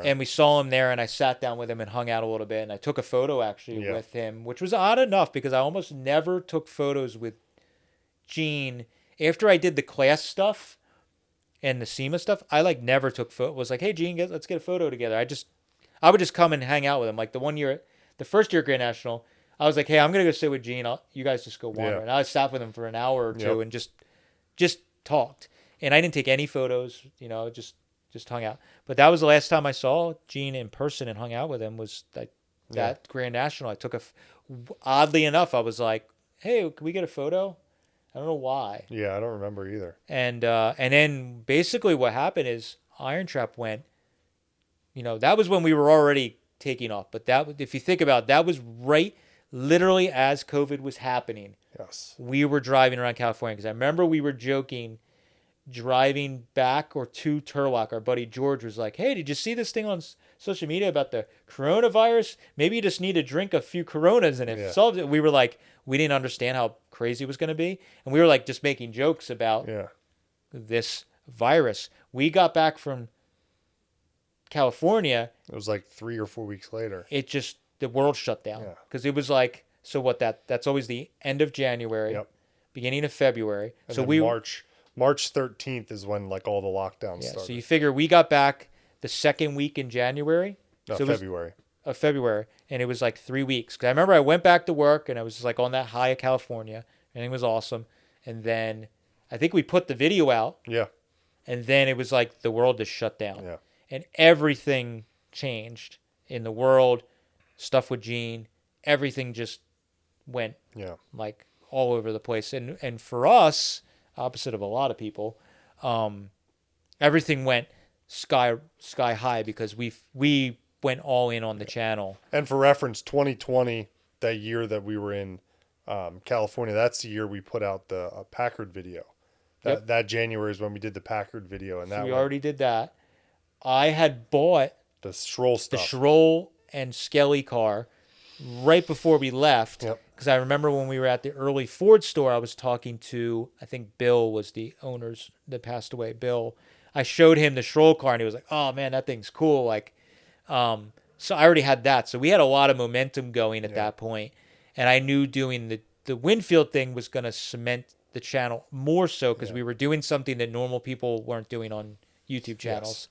And that was when we started really doing let's just kind of vlog our trips and show. We did it the trip before. But that was when we started hitting our stride. Yeah. Like the Winfield thing was like, oh yeah, by the way, we're going to stay with Winfield today. I think that trip, that was the first time we did a daily video for each day of the trip. Because it was so crazy. We were like, we went to that guy and went picking in California, north of Gene, I think. Yeah, between Turlock and Gene. And it was like, had a ton of stuff. We were digging through the buildings. Then we were at Turlock, then we were at Grand National. Because we stayed with that guy. Yeah, in his camper. That's right. I forgot about that. That guy was really cool. Yeah. He had a Columbia that I didn't get to buy. I would love to. Oh, yeah. If you still watch, still love to buy that narrowed Columbia I had sitting outside. It was like out of a tea or something. So we've been talking for 2 hours and 45 minutes. How do you want to end off with the things that you've learned? Yeah. I apologize if you didn't find this interesting or you already. I'm sure people are still watching. If people are watching or listening. So the last thing I did is I made a list. So to be completely honest, I was talking about it the other day. I said it to Steve, oddly enough. And I said it about another person that I don't want their head to explode. But there's a few people in my life that they have no idea, but they shaped what we're doing today, who I am, the way I live, my beliefs, everything. I'm not saying like political or any of that kind of stuff. Like the way you just live your life. Yeah. And Gene is probably the number one person that shaped it. He had no fucking clue. He didn't know. He was just being Gene. But I was soaking every little ounce of everything I did up. And it was the stupidest things from what I've mentioned a few of them throughout, like the kindness to people that you meet, no matter how well known you are or who that person is or whatever, So I made a list. I apologize if I get teary-eyed. So I made a list that was like things I learned from Winfield that changed my way of thinking, trajectory of my life. So the first one is the treat everyone with as much kindness as possible. So I covered that. We met him at a swap, you would meet him at a swap meet, a car show, whatever. He was always great, signing things, doing photos, whatever, even down to meeting kids. Yeah. He was always super into meeting kids. There was classes where somebody brought their son or daughter and he had them weld or hammer on the metal or do whatever. I always remember that there was two things he would stop a class for or stop at a show or whatever. A pretty lady and somebody's kid that he wanted to talk to and just be like, "What are you working on? How you doing?" Like just whatever. He was always like trying to interact with them, and I think that was really cool. And I feel like we do the same.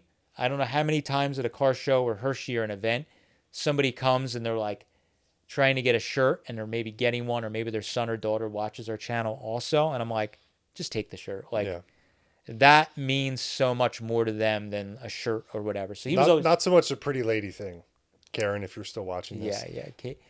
Kate, I don't do that too much, but he wasn't like being. He would just like stop what he was doing. I remember at the one class, I think the first class I did, I was dating the gal that was a pit-up chick, and I think she wandered into the class because we were gonna do lunch or something, and she came to visit, and he literally like stopped the class. He was like, "Hey, how are you doing? Come over here. Tell me how you're doing." And, like the class is like in the middle of talking, and it's like, okay. And what's going on? Yeah, it's kind of funny because he's always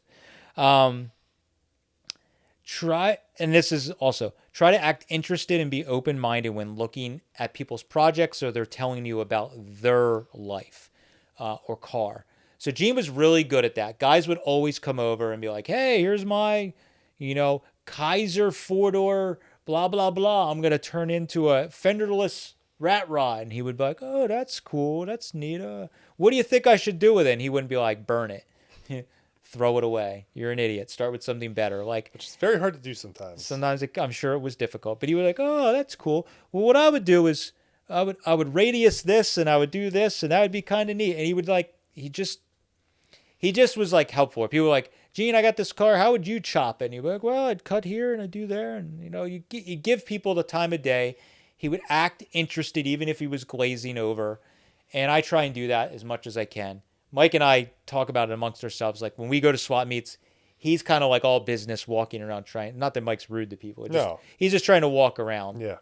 I'm more like doing the Gene thing where I'm like stopping, and anybody that says hello at a swap meet, I'm like, I'll spend 5 minutes with them. So sometimes I get mad at myself because I'm like, I only walked one row and I direct everyone to Matt. I said, "Oh, he's like right over there. Go find him and talk to him." And that's why I try not to go back to the booth at Hershey and stuff, because I just get talking to everybody and then I'm there for 3 hours and I'm mad at myself because I didn't go out shopping.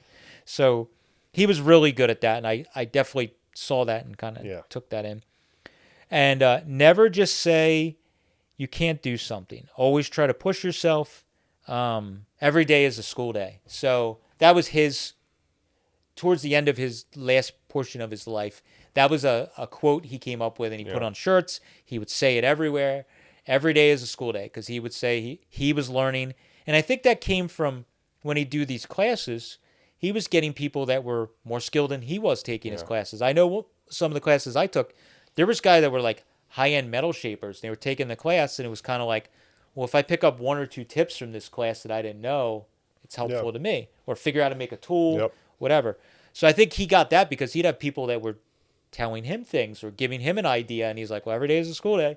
So it's a good mentality to have for everything, because you can't know everything. Nope. I mean, we learn stuff about early Fords every day, part wise, car wise. Mm-hmm. And if you go into it with an open mindset that you're going to learn something every day, it's more impactful than just being, I know it all. I mean, we learn stuff literally every day. I mean, that's that being humble enough to be like, I didn't know that, or maybe there is a better way to do this that I didn't think of doing, and you take that and compound on it. Yes. So I think a lot of these custom guys and hot rod guys from back in the day, they're builders, they were all just stealing ideas from each other and learning new things, and then they would compound it into their cars. So that's where that comes from, I think. Never stop looking for a deal or gathering for that someday project. So Gene was always talking about the next car he was going to build, the next thing he was going to do, the next XYZ. And he was still, until the very end, building cars, painting cars, doing this. I would love to do this, do that. And it's like, I think a lot of the secret behind long life, other than just genetics, is you have something to look forward to. You're always a project. You're never sitting still. So he was always talking about the next project, always looking for a deal. He was always thinking about like, oh, can I get, And we see that with a lot of the old timers that we deal with too. Like I couldn't tell you how many customers I'm selling parts to that are in their late 80s, early 90s, and they're like, Yeah. I'm building one last car. It's like, holy shit. Always one last car. Always. Get up every day and try and do something productive. No sitting around and just taking it easy. And this is one of my things I always try to tell myself. Resting is rusting. So he never sat still. He never stopped moving. And, like I said earlier, and it was always moving around, always doing something. And that's where our small victories thing that I came up with, that I say, it's like, at least if you keep moving forward and keep the ball rolling, even if you get one little thing done on your project, self goals, your house, your whatever the thing is, anything is better to keep moving than just sitting on the couch and doing nothing and just taking it easy. Sometimes people, I feel like, use that excuse for laziness. I mean, there's days that I take it easy, but I still try and get one little thing done or do something or learn something, read a book, or learn something new, watch a video on IronTrap and get motivated. I don't know. Learn how to not be idiots. Yeah. We're kind of idiots. That's what I mean. They're learning from us. Oh, to not be an idiot. Okay. Don't do what we do Yeah, always. exactly. Be proud of what you've accomplished, but don't be an overly stated dick. So we've already covered that. Yep. He never was showboating. So I think that went, and I try and do that myself. Not that we've done anything outstanding, but even what cars I have or stuff we've done when we go to swap meets, oftentimes old guys that don't know who we are just like, hey, what are you working on? And I'm like, oh, I got a 33 coupe I'm working on. Oh, that's neat. I don't just go down the list and start saying every car that I own to try. Which 5 projects would you like to know about, mister? Yeah.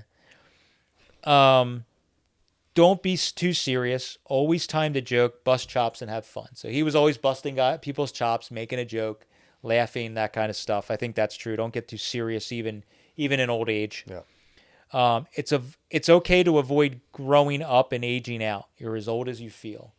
If anyone was the definition of that guy was in his 90s dancing, hanging out, always looking to do as much, have a good time, that kind of stuff. So that's huge. Don't obsess over making it perfect. Get it done, make it nice, keep creating.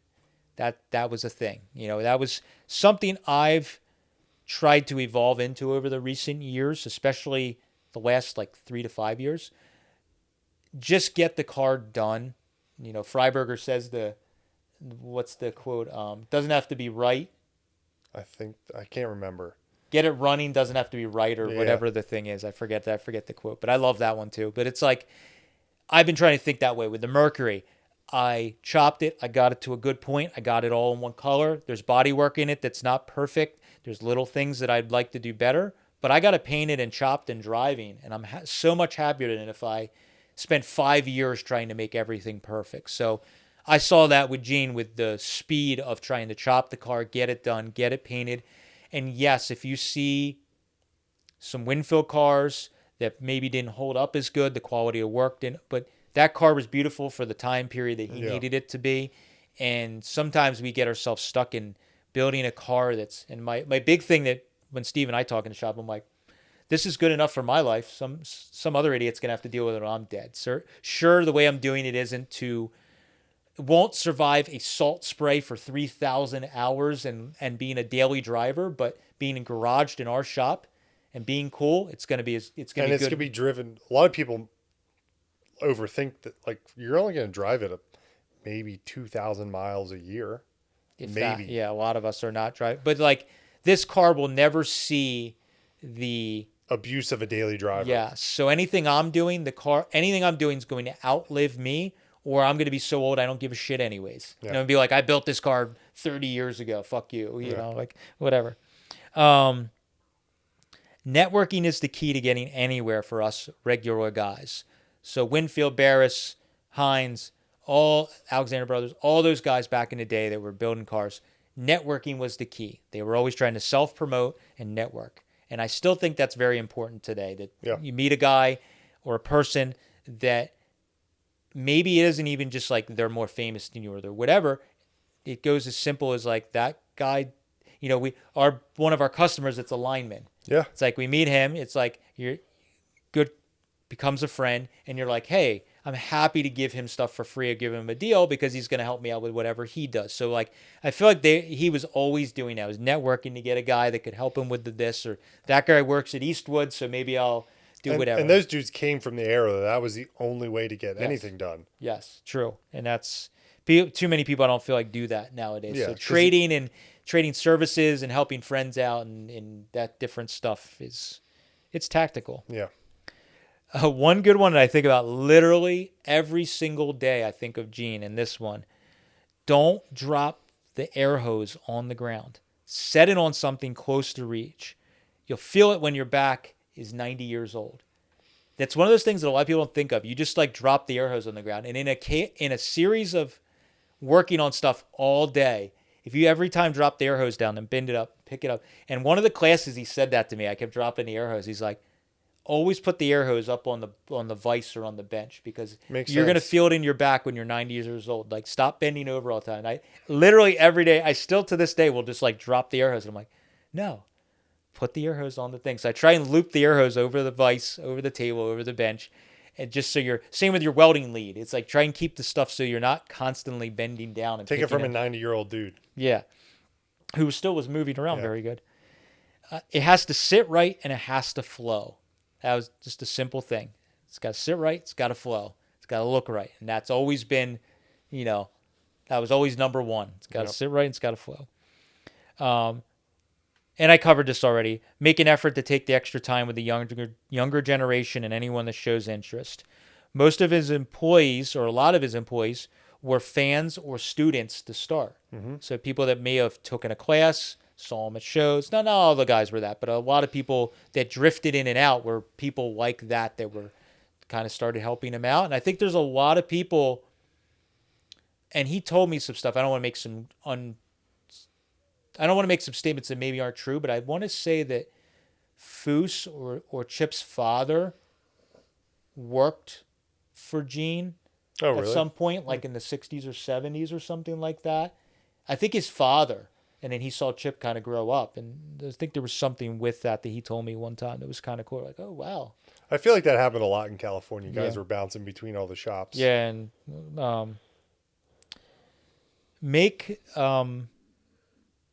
this is one of the last ones. Make crazy goals and speak about them regularly. Something to look forward to, or the next big thing keeps you motivated and moving. So one thing with Gene, and I do it all the time, and it's paid off a lot in life. Gene was always talking about some not crazy, might seem crazy to us, big thing that he was going to do next. And the one that always sticks in my mind that never happened that he was always talking about, Gene always wanted his own TV show. And he had some deal with a production company he was trying to pitch where they were going to build a 32 Ford somehow themed after something in the military, and they were going to debut the car on a battleship, or there was some crazy American themed something tuned in, and he had a producer and a money guy, and he talked about it for a long time, and it obviously never happened, but he was trying to get this show where he was going to build a 32 Roadster, and it was some sort of stuff that it was off of that. And it was like so crazy to hear him talk about, but you're like, it's Gene. It could happen. I remember when we were there in California, he had that one car that he was going to try and he wanted to win a Riddler. Yes, he never won the Riddler or the Roadster show. But I remember him saying it wasn't I want to win. He's like, I'm building this car to win the Riddler. It wasn't an if. It was I'm going to build it to win it. Because I remember he's like, you can't film it because it's going to debut at Detroit and it's going to win the Riddler. Yeah, and that car was one of the last cars that was coming out of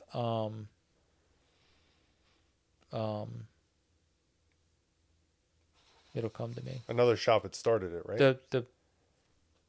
The billet, the big Boyd. Oh. It was one of the last cars that Boyd's shop was building. It was like it never got finished, and then he took it over, whatever. But anyways, it was like that. He was always just talking about the biggest, some big goal or big thing he was going to do that you were just like, well, that seems crazy, but you know what? He probably is going to do it. And he was, I'm going to go over and do this. I'm going to do that. And a lot of the stuff he would talk about would actually happen. The one other thing that he never did that's kind of sad is the 200-mile-an-hour thing. He never did go 200. He always talked about that. He was driving a Mustang or something that a guy was letting him race, and he was driving it, and I thought he was gonna hit it in that, and he never did. He wanted to get in 200-mile-an-hour club, and he never did. A cool thing we did in Cali, I don't know if we showed it in the video, is Matt actually got to sit in the thing. We have the photos. I don't know if we put it in the video or not, but we were waiting for Gene to like get up in the morning. We were like out walking around the junkyard, junkyard, and the thing used to sit like at the gate when we were there, was out front, and Matt was like, I'm gonna sit in this thing, and just like flipped the hatch up and climbed inside. He just got in it, and I was like, oh, this thing's pretty comfortable. Got on, and then he came out and he was like, hey guys, what's going on? We're like flipping the pocket out. He wasn't like, what are you guys doing? He's like, yeah, that's what he would do. Yeah, exactly. Who cares?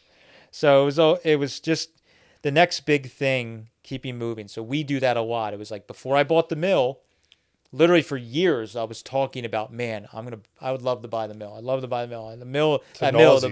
And everybody was just like, I'm so tired of it. And then the last like year before I made the offer, it was like that mill. As soon as we found out we were losing the warehouse in Pottstown, it was like every day. We are going to figure out how we can buy the mill. And a lot of my friends here that visited regularly, I would drive them by them. I was like, you guys got to check out this property. I would love to buy it. There was one other property in town here that I would have loved to also have. An old mill that I would drive friends by. I'm like, check out this property. I'd love to buy this. And then people were like, we got the mill and I posted about it, people were like, is that the place you like drove us by? No, to show them? Different mill.